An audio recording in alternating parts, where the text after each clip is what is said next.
MSC ကိုချက်ခင်အားပေးနေကြတဲ့ပြည်သူများအားလုံးမင်္ဂလာပါ MSC ချန်နယ်ကနေဒီတစ်ခေါက်မှာတင်ဆက်ပေးခြင်းနဲ့ဆက်လန်းလေးရတော့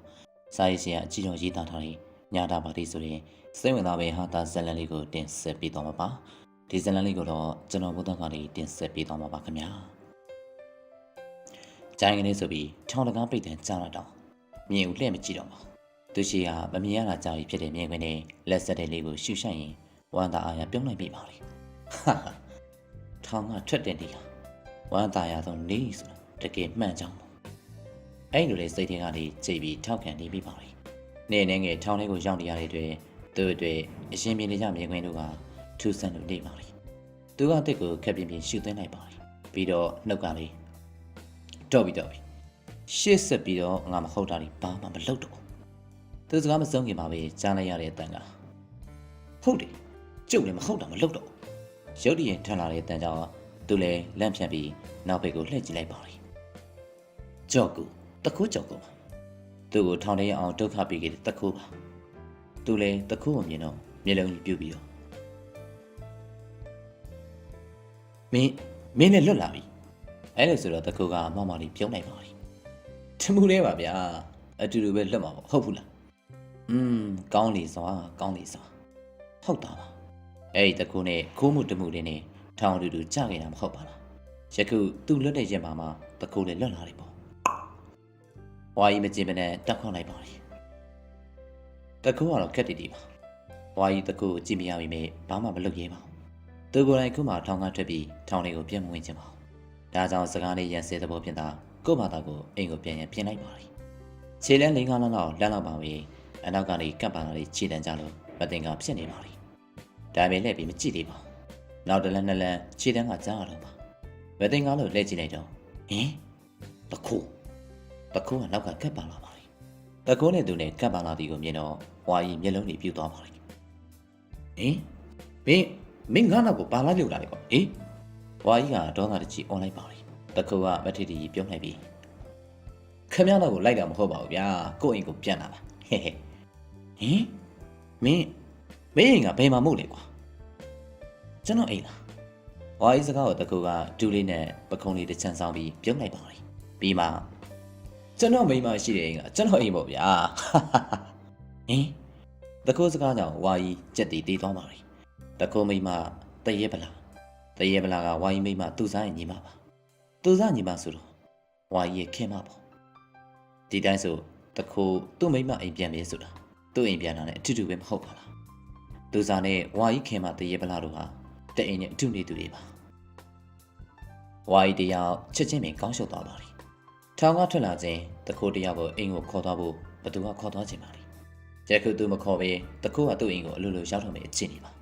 ဒါကြောင့်စိတ်ရှုပ်စားနေပြီဟာဟိတ်ကောင်အဲ့ဒါငါအိမ်ကွာမင်းအိမ်မဟုတ်မှတ်ထားသူရဲ့အော်ကြီးဟစ်ကျဲစကားတန်ကိုတခိုးကနိုင်ငံသားမင်းသားဟန်နဲ့ပခုံးတွန်းပြုံးလိုက်ပါလေချုပ်သိပါလေဗျာသိရင်ဘာလို့လိုက်နေရတာလဲကွာအဲ့ဒီအိမ်မှာကျုံမိမလွန်ထီထီရှိရလေရှိတော့ရောကျုံမိမကျုပ်ခေါ်ပြီးသွားမှာပါတခွေးရဲ့စကားကြောင့်ဝါကြီးပြောသွားပါလေဒါနှစ်ရှည်လာများသူမျောလင်းနေတဲ့မျောလင်းချက်မဟုတ်ပါလားလွန်ထီထီခေါ်တရေပလာကြီးကိုသူ့အိမ်ကနေနှင်ထုတ်ခြင်းတီးကကြားလာပါပြီအရှင်လေးလုံးပြောရရင်သူထောင်ထဲမဝင်သူထောင်ထဲကိုမဝင်ခင်တည်းရပါယခုတခိုးကြော်ကူကသူ့ရဲ့မိမဝါကြီးရဲ့ခင်မှာတရေပလာကိုအိမ်တွေကခေါ်ထုတ်သွားမယ်ဆိုတော့သူ့လောက်ပြောမယ်သူဘယ်သူရှိမလဲဒါကြောင့်မင်းတကယ်ပြောရတော့ကြော်ကူဂရိပါငါဒါဆိုလည်းမြင်မလိုက်ခဲ့ဝါကြီးကမလုပ်ဘူးတဲ့လက်ကိုလှုပ်လိုက်ပါလေဒါကတော့တခိုးလက်ကိုလှမ်းဆွဲလိုက်ခြင်းပါနောက်အားပါလေခြေလမ်းမျိုးနဲ့ပဲခါလဲဆိုဗလာသုံးလန်ကြောင့်ဘလူးဗလာသူ့ရောက်ခမသူ့ရဲ့ဗလာသူ့ခင်မအာလိုဗလာသူ့မိမစုညံပြရာခတ်နေတဲ့သူ့အင်္ဂလိပ်ငြိမ်အေးလို့တိတ်ဆိတ်နေပါလေ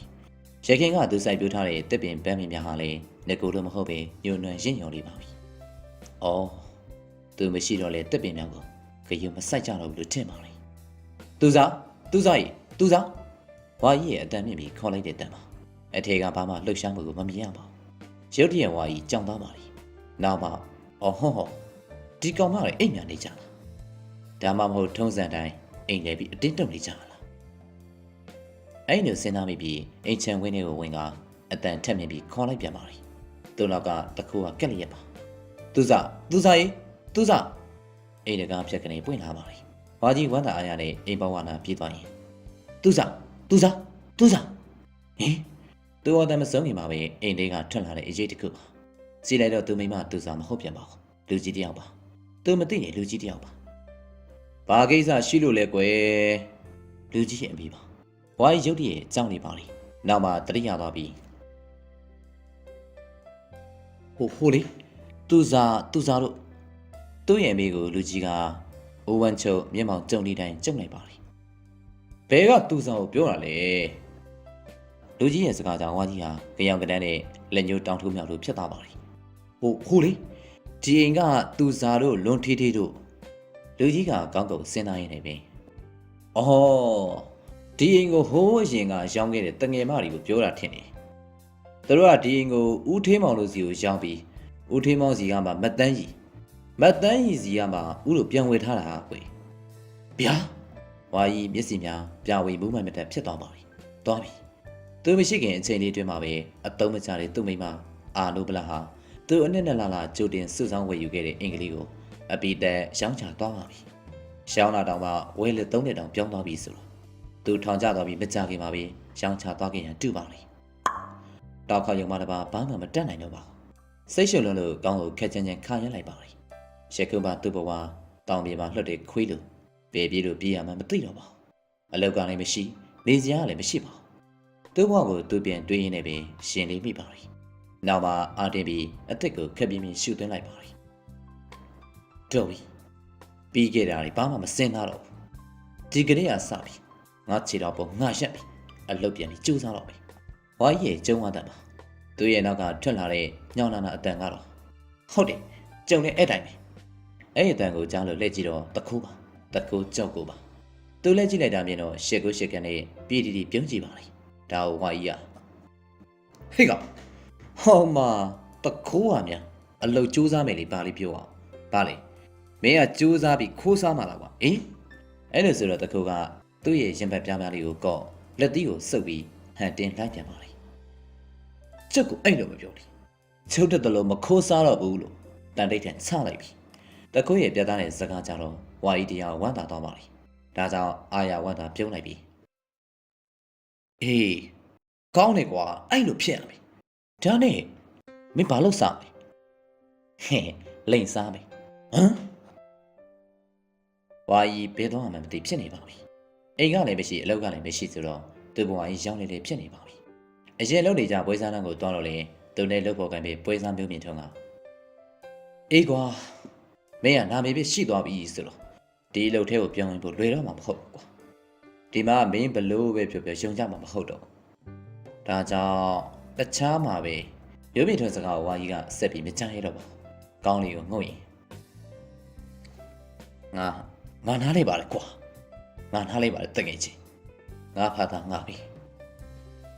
သူစကားကိုသူဆက်ပြီးမကြားကျင်တော့ပါဘူးရုပ်မြင်ထုံးကမင်းတို့လက်ဖေးပေါ့အဲ့လိုဆိုတော့ဘာနာနဲ့မယူလိုက်ပြီရပါလေတကယ်ချင်းငါအဲ့လောက်မညံ့သေးပါအဲ့လိုဆိုပြီးအတင်ထွက်လာခဲ့ပါလိအခုမှသူနောင်လာရပါပြီဘိုက်ကလည်းစားတော့တရားလည်းမရှိပယ်သွားလို့ပယ်လာရမှမသိပြီရှောင်းပြီးဖြစ်နေမိပါလိအဲ့ဒီချိန်မှာပဲဘယ်နဲ့လဲကိုအားကြီးထိုက်ခါစားနေပြီမှတ်တယ်အဲ့လိုဆိုတဲ့ခဏခဏအတန်ကိုကြားပြီးလှည့်ကြည့်လိုက်တော့ဟင်တကူကြောက်ကိုအောင်းထောင်ကထွက်ခဲ့တယ်လို့မျိုးတော့မဟုတ်ပါဘူးအဝယ်စားတောက်ပြောင်နေပြင်ခါမှလည်းဟန်ဖုန်းနဲ့ပါနေပါဒီကောင်ဒီလိုပုံမျိုးတွေ့လိုက်တော့ဝါကြီးကိုမျက်စိကိုတော့မယုံကျင်တော့ပါဘူးဒီလိုနဲ့ပဲဟင်မင်းဟဲ့တိတ်ပြီးမအံ့ဩပါနဲ့ဒါအစပဲရှိသေးတယ်နေရောခမရဘိုက်တိတ်စားနေမှာပေါ့ဝါကြီးကကြောင်ကတန်းနဲ့ကောင်းကိုတက်ဆက်ညှိပြပါလိဟုတ်တယ်လေသူခမရအမှန်တကယ်စားလောင်လို့နေပါပြီဒါနဲ့မင်းကောင်ကျွေးကိုပိုက်ဆံရှိလို့လားတခိုးကမထတီရေပြောင်းလိုက်ပါလိအခုတော့ဘယ်ရှိဦးမှာလဲဗျာဟင်ဒါပေမဲ့မကြခင်စားဖို့တောက်ဖို့ပြင်တဲဖို့ခိုးဖို့ပိုက်ဆံမှာရှိလာမှာပါသူ့စကားကြောင့်ဝါကြီးမျက်လုံးပြူစပင်များထောင်သွားပါလိဟင်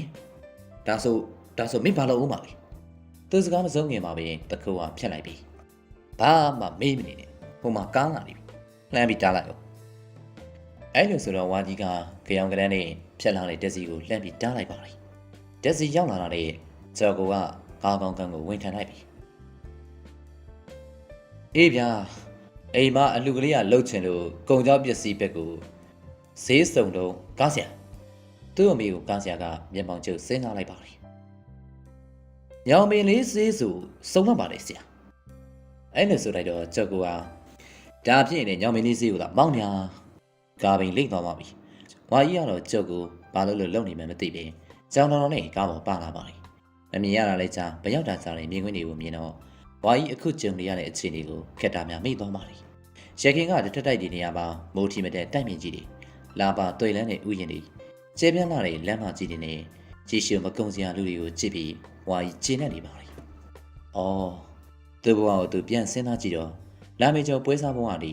အတုံးမကြတဲ့ခေမပေါ့မကြီးကိုလင်ပြီးစားခဲ့ရတာဒီခေမကအခုကားပေါ်အတူပါလာတဲ့တခိုးကြော်ကိုနေကြပြီသူပါဘုမတိပမတိနဲ့တခိုးဘဝနဲ့ထောင်ချခဲ့တာပဲမဟုတ်ပါလားအခုတော့ထောင်ကထွက်လာတာတက်မနေခင်းပဲရှိပါသေးတယ်သူဘဝဘယ်လိုပြန်ဆရမယ်ဆိုတော့မသိနိုင်သေးပါ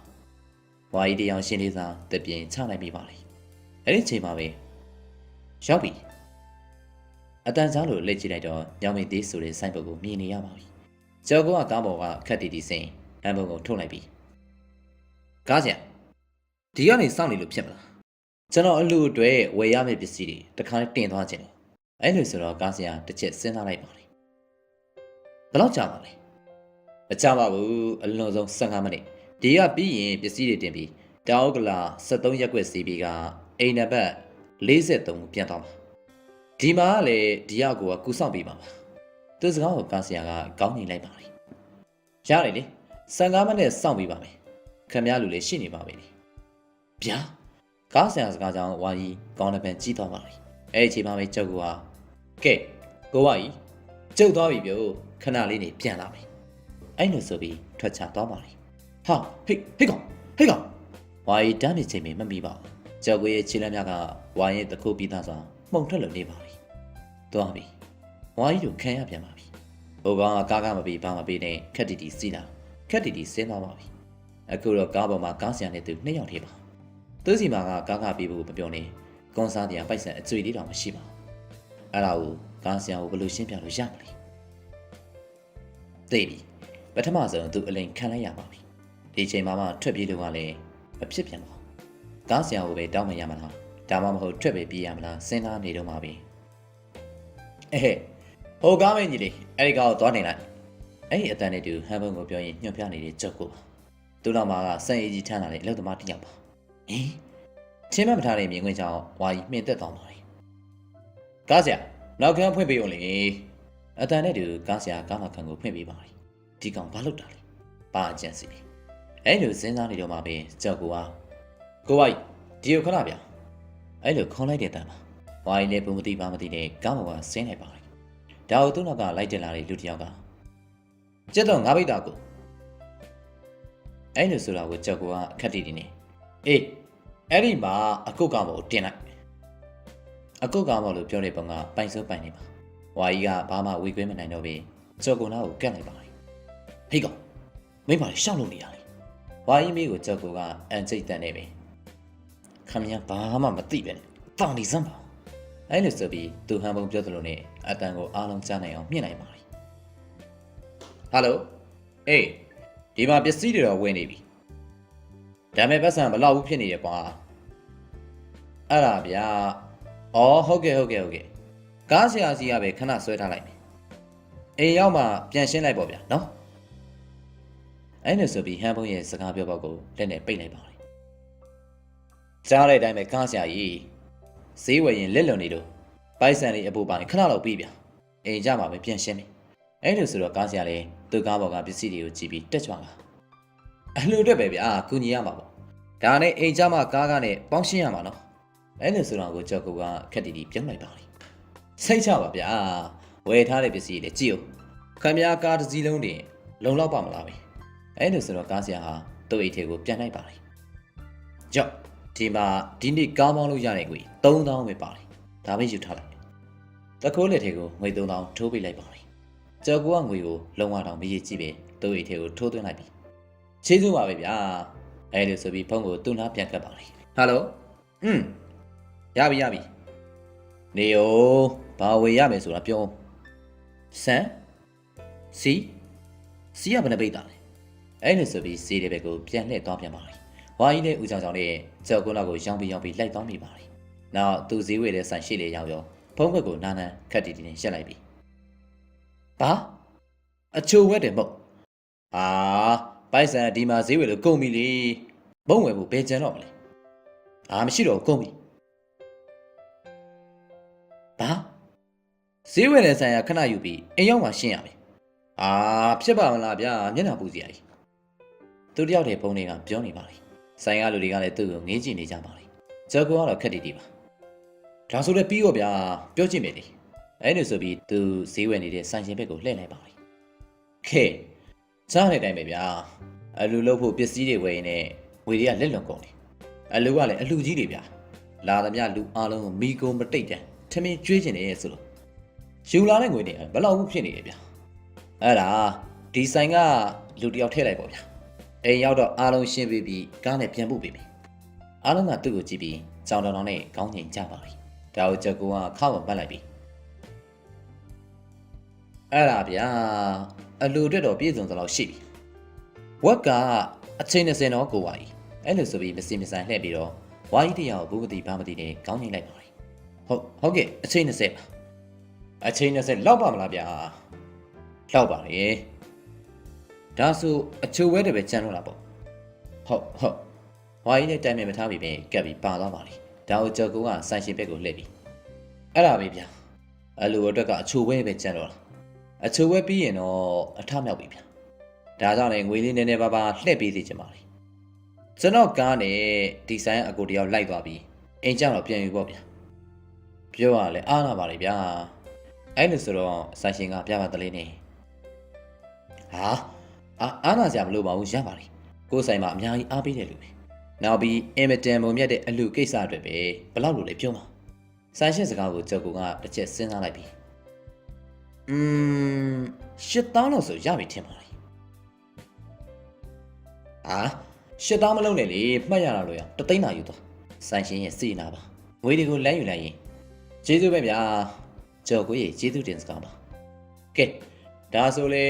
ဒီကတယောက်ကိုကျွန်တော်ကားနဲ့အိမ်သာလွှတ်လိုက်တော့ဗျာဒါနဲ့အချိုဝဲတွေကိမ့်မုံတွေဘီစကွတ်တွေကဘယ်မှာဝယ်ရမှာလဲဒီဈေးလမ်းတိုင်းသွားလိုက်ပါခင်ဗျာဒီလမ်းဆုံးမှာနောက်ဟိုဘက်ကိုဆက်ကွေးလိုက်မုံဆိုင်တန်းကိုတွေ့ပြီကျေးဇူးပဲဗျာကဲမုံသွားဝယ်လိုက်အောင်မယ်ဆိုင်ကတယောက်ကိုကားစီကိုလွှတ်လိုက်အောင်တော့အဲ့လိုဆိုတော့ဆိုင်ရှင်ကိုယ်တိုင်ကရတယ်ကျွန်တော်ကိုယ်တိုင်လိုက်သွားလိုက်မယ်အဲ့ဒါလေပိုကောင်းပါလေဗျာတောင်ဥက္ကလန်73ရက်ကွယ်အိမ်နံပါတ်43ပါမှတ်ထားတော့အဲ့လိုဆိုပြီးဈေးပေါဝါနာထိဆိုင်ရှင်နဲ့တူရှောက်ပြီးငားလာတဲ့ကားစီကိုဟေးဒီမှာငါတယောက်ထည့်ပေးလိုက်မယ်အဲ့လိုဆိုတော့ကားဆရာကယူချိုးစာပဲဟုတ်ကဲ့စိတ်ချပါဆရာအဲ့ဒီတော့ပြန်ပြောပြန်ပါလေဒါကိုကြော်ကူကကဲကိုကြီးစိတ်ချလက်ချတာလိုက်သွားပြီတော့အဲ့လိုဆိုပြီးကြော်ကူကကိုဝါကြီးကိုလက်ကုပ်ပြီးဘုံဆိုင်တန်းဘက်ကိုခတ်တဲ့ရှောင်းသွားပါလေခေါလာဆိုင်ကွယ်တာနဲ့ကြော်ကူကဘေးဘီကိုဝစ်ကြည့်ပြီးမြက်ကလေးစမ်းပြနဲ့လာကိုဝါကြီးပြေးအောင်အဲ့လိုဆိုပြီးရှေ့ကအုပ်ဆောင်ပြီးစက်ကနေပြေးပါလေဝါကြီးလည်းမြက်ကလေးစမ်းပြနဲ့ဘာလဲကွာဘာဖြစ်လို့လဲအဲ့လိုဘူးမသိဘာမသိနဲ့ပြေးပြီးလိုက်သွားပါလေကိုအောင်မင်းဈေးရောက်နေတဲ့တန်10နှစ်ရှိပါပြီဒီနေ့လောက်အယောင်းဝယ်ကောင်းတဲ့နေမျိုးတခါမှမကြုံဘူးသေးပါဘူးမန်နေကလေးကတိုတီနဲ့အယောင်းဝယ်ဖြစ်နေကြမှာကခေါနာလို့အလူကြီးပေးမြတ်သူနဲ့ကြုံတော့သူဆိုင်ကပစ္စည်းတော်တော်များများရောင်းချလိုက်ရသည်မဟုတ်ပါလားသူ့ဘာသာသူတွေးရင်းနဲ့လည်းပြုံနေပါလေစန်တဲ့အိတ်ကို2000တင်လိုက်ပြီစီကတော့ပုံးမာတယ်ရှော့နေပြီသားဆိုတော့တပုံး1000လောက်ပို့ရရင်တော့ပြီချက်သွန်ကလည်းသူ့ဘာသာသူစားတော့သူဝယ်ယူသူကိုရိုက်ရမယ်စင်းရင်တွေတွေ့ရင်ပြုံနေပါလေထုံနည်းတူစားပဲကားဆရာကိုမြင့်နိုင်ကလည်းလေလေးချွန်ချွန်နဲ့ပါဒီနေ့တော့တွက်ချေကြိုက်ပါတောက်ကလာ10ရက်ွက်ဈေးရနေညောင်ပင်လေးဈေးညောင်ပင်လေးဈေးရနေ73ရက်ွက်ဆိုတော့အသွားအပြန်3500စီတောင်းမယ်ဈေးမှာစောင့်က1000ဆိုရင်8000အသာလေးရပြီသူကကိုစီရပိုက်ဆံချေးထားတယ်ဆိုတော့ ဒီဈေးဒီစီကစောရကတက်တော်မှာမဟုတ်နောက်ပြီးဒီလူတွေကတိတ်ပြီးလဲလက်ခက်မဲ့ပုံမပေါ့မျိုးတဲ့တစ်ချောင်းဆွဲယုံနဲ့ငွေ1000ရနေလာကွာအိမ်တောင်ပြန်အိတ်လို့ရနေပြီပဲသူလည်းသူ့အတွေ့နဲ့သူပြောနေပါလေနောက်မှရောက်ပြီနောက်ကခီးတယ်ပြောမှကိုမြင့်နဲ့အတိပြန်ဝင်သွားပါလေဟုတ်တာတောက်ကလာ73ရက်ပဲအိမ်နံပါတ်43တောင်ရောက်ပါပြီသူကကျင်းနေသွားတဲ့ကောင်းကိုအိမ်ထဲကိုကိုယ်ဝင်လိုက်ပါလေဟင်အလူရင်ဆိုပေမဲ့လူတယောက်မှမတွေ့ရတာဘူးနှစ်ယောက်လုံးအံ့အားသင့်သွားပါလေနောက်မှအေးလေအခုမှဈေးဝယ်စားဆိုတော့လူကဘေးရှိအောင်ပါလေအဲ့လိုတွေးမိရင်နှစ်ယောက်သားတန်ပြန်អော်လိုက်ကြပါလေအိမ်ရှင်တို့သူတို့အော်တန်ကိုကြားတော့အိမ်ထဲကမိမကြီးကအံ့အားသင့်တဲ့မျက်နှာမျိုးနဲ့ထက်လာပါလေသူတို့လည်းမိမကြီးကိုမြင်တော့အားတက်သွားပြီဒီမှာဗျာအလူပစ္စည်းတွေလာသေးပါအောင်ဗျာဘာကြောင့်ကြည့်နေရလဲသူတို့ရဲ့ခန်းကောင်စကားပါမိမကြီးကသူတို့စကားကြောင့်ကြောင်သွားပြီအလူဟုတ်လားဘာအလူလဲမိမကြီးရဲ့ဦးချောင်ချောင်စကားပါဒါကိုဈေးတယ်ကိုအောင်မင်းကဘာအလူရမှာလဲဗျာခမရလိုပဲအလူလှုပ်ဖို့ဆိုပြီးပစ္စည်းတွေမှားသွားပြီးတော့အဲ့လိုဆိုတော့မိမကြီးလည်းမျက်လုံးပြူးသွားပါလေဟင်ကျမတို့ဘာမှမမအောင်တော့ဘာအလူကလည်းမလှုပ်ပါဘူးဟင်ဗျာမိမကြီးစကားကြောင့်နှစ်ယောက်စလုံးထံကအာမေဒီတန်ကြားလိုက်ရပါလေနောက်မှတတိယပြီးဈေးတယ်ကိုမြင့်နိုင်ကကားဆရာကိုအောင်မောင်းကိုလက်ညှိုးထုတ်ပြီးဟင်ခမရတို့အလူလုံးမယ်ဆိုပြီးဒီကားနဲ့လွှတ်လိုက်တာလေဗျာအဲ့လိုဆိုတော့ကားဆရာမျက်လုံးပြူသွားပါလေကျုပ်ကိုအလူအတွက်လွှတ်လိုက်တာမဟုတ်ဘူးဗျာသူတို့ကကျုပ်ကောင်းကိုငှားစည်းတာခမရတို့သာသူ့လူတယောက်ထည့်လိုက်မယ်ဆိုပြီးဒီပစ္စည်းရင်လည်းကျုပ်စီကိုထည့်ပေးလိုက်တာကိုမင်းနိုင်မျက်နှာရှုံနေသွားပါလေဘယ်နဲ့သူ့လူရမှာလဲဗျာကျုပ်ကညောင်မင်းနေစည်းမှာဈေးရောက်နေဆိုင်ရှင်ဗျာခမရတို့သာသူ့ကားဆိုပြီးဘယ်နဲ့သူ့ကားမှာလဲဗျာဒါကျုပ်ကားဗျာသူ့လူတယောက်ထည့်ပေးမယ်ဆိုပြီးကျုပ်စီရတာငွေ3000ချေးသွားသေးတာဟင်ဒါဆိုကျုပ်ကိုအိမ်ရောက်ရင်ပြန်ပေးမယ်ဆိုပြီးငွေ3သိန်းနှစ်ယောက်သာငင်းခုံရင်တယောက်မျက်နှာတယောက်ကြည့်ပြီးကြက်တွေတေးသွားပါလေနောက်နှစ်ယောက်လုံးခန္ဓာကိုယ်များပျော့ကျသွားပြီနှစ်ယောက်စလုံးစီကပြိုင်တူတောက်ခွန်တန်ကြားလို့တယောက်မျက်နှာတယောက်လန့်ပြီးကြည့်မိကြောက်ပါသေးတယ်ရန်ကုန်မြို့ရဲ့ကြောကြားဆုံးအဆင့်မြေဆုံးဟိုတယ်ပေါ်မှာတိုက်ရိုက်တောက်ပြောင်တဲ့အဝတ်စားနေကြော်ကူးနဲ့ဝါကြီးစားတော့ခန်းနေပါထိုင်နေပါလေသူတို့စပယ်ရှင်မှာတဝက်ကျိုးလို့နေဘလက်လေးပဲတလုံးပါစားတော့ထားတဲ့ပကံများဖယုတ်ပြင်းနဲ့ပြန့်ကျင်နေပါလေဝါကြီးကစားထားပြီးတဲ့ပကံများကိုဝစ်ကြည့်ရင်ကုန်းချထိပ်ကိုတက်ကျင်နေပြီမယ်ကြော်ကူကစီကရက်တလေးကိုလက်ချညှက်ပြီးအင်္ဂလိပ်သတင်းစာတစ်စောင်ကိုစိတ်ပြင်းနေပြီးထိုင်ဖက်နေပါလေယခုလိုကြည့်တော့လေကြော်ကုတ်ပုံကတခိုးလူလင်ရုပ်မထွက်ပါဘူးတကယ်ကိုအထက်တန်းစားပညာတဲ့လူငယ်တစ်ဖိတ်ဖြစ်နေပါလေဖက်နေလေကိုဝါကြီးစားလို့တောက်လို့ရောကောင်းရင်လားဗျာကြော်ကုကဖက်လက်စာသတင်းစာကိုခောက်ရင်ပေးလိုက်ပါလေဒါဝါကြီးကစားထားတဲ့ပကံများကိုကြည့်စားလို့တောက်လို့ကတော့ဝါမရဲ့ကွာဒါပေမဲ့သူများပိုက်ဆံနဲ့စားတော့နေဖြစ်နေတာကွာဝါကြီးစကားကိုကြော်ကုကခန့်ဟာရှင်းလိုက်ပြီဘာမှနေမနေနဲ့ကိုဝါကြီးဟာဒါတွေကစားတိုက်လို့စားရတာလို့မှတ်လိုက်စားတိုက်ကန်ရှိလို့စားရတော့ဟုတ်ပါရဲ့ကွာဒါပေမဲ့သူတစ်ပါးကိုလိန်နေပြီးမှစားရတာဘယ်ကောင်းမလဲကွာဝါကြီးစကားကိုကြော်ကုကခက်ချေချင်းရှင်းလိုက်ရင်ဒီမှာကိုဝါကြီးလောကမှာလိန်ကျင်တိုင်းလိန်လို့ရတာမဟုတ်ဘူးဗျအလိန်ခံရတဲ့သူတွေရှိအောင်ပါပဲအလိန်ခံတဲ့လူမှလည်းလောဘရှိအောင်မှဖြစ်တာဗျလောဘဟုတ်လားမှန်ရဲ့ဗျာလောဘမရှိတဲ့သူဘယ်တော့မှလိန်လို့မရမှတ်တာလူတွေမှာလောဘနည်းနည်းရှိတဲ့သူနည်းနည်းလိန်လို့ရမယ်လောဘများများရှိတဲ့သူများများလိန်လို့ရမယ်ဒါပဲဒါမဲ့ငရေကြီးတော့ပေါ့ကွာဝါရဲ့စကားကိုကြောက်ကုန်ကပြုံးရင်တောက်လိုက်စားစိတ်တွေပြားကိုချွေချလိုက်ပါလေဘယ်နဲ့ငရေကြီးရမှာလဲကိုဝါကြီးရာလူလိန်ဆိုတာလောဘရှိတဲ့သူတွေကိုလောဘတတ်ပေးတဲ့အတွက်ကုသိုလ်တောင်ရှာဖို့ပဲဆိုပါတော့ဗျာသူကတခါအလိန်ခံရပြီဆိုနောက်တစ်ချိန်လောဘနဲ့သူမဆုံးဖြတ်ရတော့အဲ့ဒီတွေအလိန်ခံရဘူးတော့လောဘမတိတ်ရတော့ဘူးပေါ့ဗျာအလိန်ခံပြီးတဲ့အတွက်လောဘနေသွားတာလေလူတွေမှာလောဘနေသွားရင်လိန်တဲ့သူကကုသိုလ်မရပြီဘူးလားအော်သူပြောတော့လေဟုတ်တယ်လို့လူတွေလောဘနေအောင်တွေ့ကြရလေးကိုလိုက်လင်းပေးရမလို့ပါအော်ပညာတတ်တခုစာတတ်ပေတတ်လူတွေနေမှာ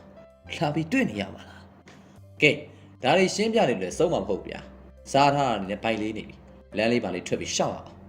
ကျော်ကုတ်စကားကြောင့်ဝါရင်မျက်လုံးပြူးသွားပါလေဟင်လမ်းရှောက်ထွက်မယ်ဟုတ်လားငါတို့ကိုတွေ့ရင်လူတွေဖမ်းတော့မှာပေါ့ကွာမင်းရလေဝါရင်ရဲ့စိုးရင်တကြီးအတန်ပါဒါဝကျော်ကုတ်ကခန့်ခန့်ရှင်းလိုက်ပြီဟာကိုမကြီးရဗျာရန်ကုန်မြို့မှာချင်းချင်းလေးအောင်းမိလို့လားနောက်ပြီးသူတို့ကျွန်တော်တို့ကိုတွေ့ကြတာလည်းမိနစ်ပိုင်းနေပြီအခုလိုတောက်တောက်ပြောင်ပြောင်ဝက်ထားတော့ပိုးတောင်ဆိုသည်ဘယ်သူမှမှတ်မိတော့ဘူးကဲလာပါဗျာအညောင်းပြီအညာပြီပေါ့အဲ့လိုဆိုပြီးဝါကြီးကလည်းစိုးရင်မကင်းတဲ့စိတ်နှောင်းနဲ့ထပြီးလိုက်တော့ရပါလိမ့်ကျော်ကရန်ကုန်မြို့ကြီးကိုသူပိုင်မြို့ကြီးလားအေးဆေးစွာနဲ့လက်ကလေးနောက်ပြပြီးလိုက်ပြီးကြည့်နေပါလိမ့်ဝါကြီးကတော့စိုးရင်မကင်းမျက်နှာလေးပြီးဘေးပြီးဝှေ့ကြည့်ရင်ကလေးသူကသာစိုးရင်နေတာပါဖြတ်သွားဖြတ်လာလူများကတော့ကိုယ်လုံးတွေကိုရှုပ်ရှက်ခတ်နေကြပါလိမ့်ဝါကြီးနဲ့မမြင်ဘူးလားကြပြီဖြစ်တဲ့မြင်ကွင်းကိုကြည့်ရင်ဘယ်ချိန်ဘယ်နေရာကသူ့ကိုကုတ်လာဆွဲမလဲဆိုတာမသိငါဖြစ်ရင်လည်းပြောသလိုဝမ်းနေသလိုဖြစ်နေပါလိမ့်တဏှာကိုရောက်တော့ကျော်ကွရဲ့ခြေနဲ့ရှက်သွားပါလိမ့်ပြီးတော့ဝါကြီးဘက်ကိုလှည့်လိုက်ပြီကိုဝါကြီးထီထိုးမလားဘာရင်ကျော်ကွရဲ့မစီမဆိုင်ပေးကြောင်းဝါကြီးကြောင်သွားပါလိမ့်ဒါကိုကျော်ကွကထီလေဗျာထီထိုးအောင်မလားလို့ထီထိုးမယ်ဘာလို့ထိုးမှာလဲကွာဟာဘာလို့ထိုးရမှာလဲဗျာထီပေါအောင်ထိုးမှာပေါ့ဗျာထီပေါရင်ပိုက်ဆံရမှာလေဗျာ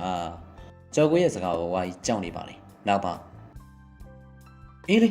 ပေါလို့ပေါင်ညာထိုးကြည့်ကြတာပေါ့အဲ့လေဆိုတော့ကျော်ကွကဆက်ပြီးပေါလို့ပေါင်ညာမဟုတ်ဘူးဗျပေါက်ကိုပေါက်မယ်စိတ်ချကျော်ကွရဲ့စကားကြောင့်ဝါကြီးကြောင်သွားပါလိမ့်ပြီးမှမသိငါသလိုနဲ့ကျော်ကွကိုပြန်ကြည့်ပြီးပေါက်ကိုပေါက်ရမယ်ဟုတ်လားထီကထိုးတိုင်းပေါက်ရလားတခြားသူတွေတော့မသိဘူးဗျကျုပ်တက်တော့ပေါက်မှသိကြတယ်ကျော်ကွစကားကြောင့်ဝါကြီးကြောင်နေပါလိမ့်အဲ့တော့ဇာမမင်းကဟိုရောဟိုရလားကွာမယိုးဘူးထင်နေတော့အဲ့လိုဆိုတော့ကျော်ကွကသူ့လက်ကိုဆွဲလိုက်ပါလိမ့်ရိုးလားမရိုးလားအသာထားဒီမှာကြည့်ကျွန်တော်မှာထားမယ်နော်ဘာလဲကွာသူထီလက်မှတ်ပေးပြီးကျုပ်တို့လိပ်စာသူမှတ်လိုက်မယ်အဲ့ချိန်ကျရင်လိပ်စာမှတ်တဲ့စာအုပ်ပေါ်ကနာမည်နှလုံးသုံးလုံးနဲ့လိပ်စာနှစ်ခုသုံးခုရအောင်မှတ်တာကြားလားဖုန်းနံပါတ်ပါတာတွေကိုအဓိကမှတ်ပြီးရင်ဝါကြီးရဲ့မိကိုကြောက်ကအားရပါရရှင်းလိုက်ပြီမှတ်ပြီးရင်ခြေပေါက်ပြီပေါ့ဗျာဝါကြီးကကြောက်ကိုတို့ကိုငေးကြည့်ပါလိမ့်ပြီးမှမသိငါသလိုနဲ့မင်းကမယိုးဘူးလို့အဲ့လိုဆိုတော့ကြောက်ကပြောလိုက်ပါလိမ့်ရိုးပါလေဗျာရိုးလေးပါကဲလာထီဆိုင်ပပိတ်ခင်တွားရအောင်အဲ့လိုဆိုပြီးဝါကြီးလက်ကိုဆွဲလိုက်ပါလိမ့်အစားသားမေ့ရှင်2500တဲ့အတွဲတွေရှိတယ်ဒါမင်္ဂလာစုံလေးပါတစောင်းချင်းယူရင်တော့ထီရောက်တဲ့ကောင်မလေးကစိတ်ရှိလက်ရှိရှင်းပြနေခြင်းဖြစ်ပါလိမ့်ဒါကိုကျော်ကအားလုံးစုံစိတ်တင်အောင်ကြည့်လိုက်ပြီးမင်္ဂလာစုံလေးနှစ်စုံပေးပါ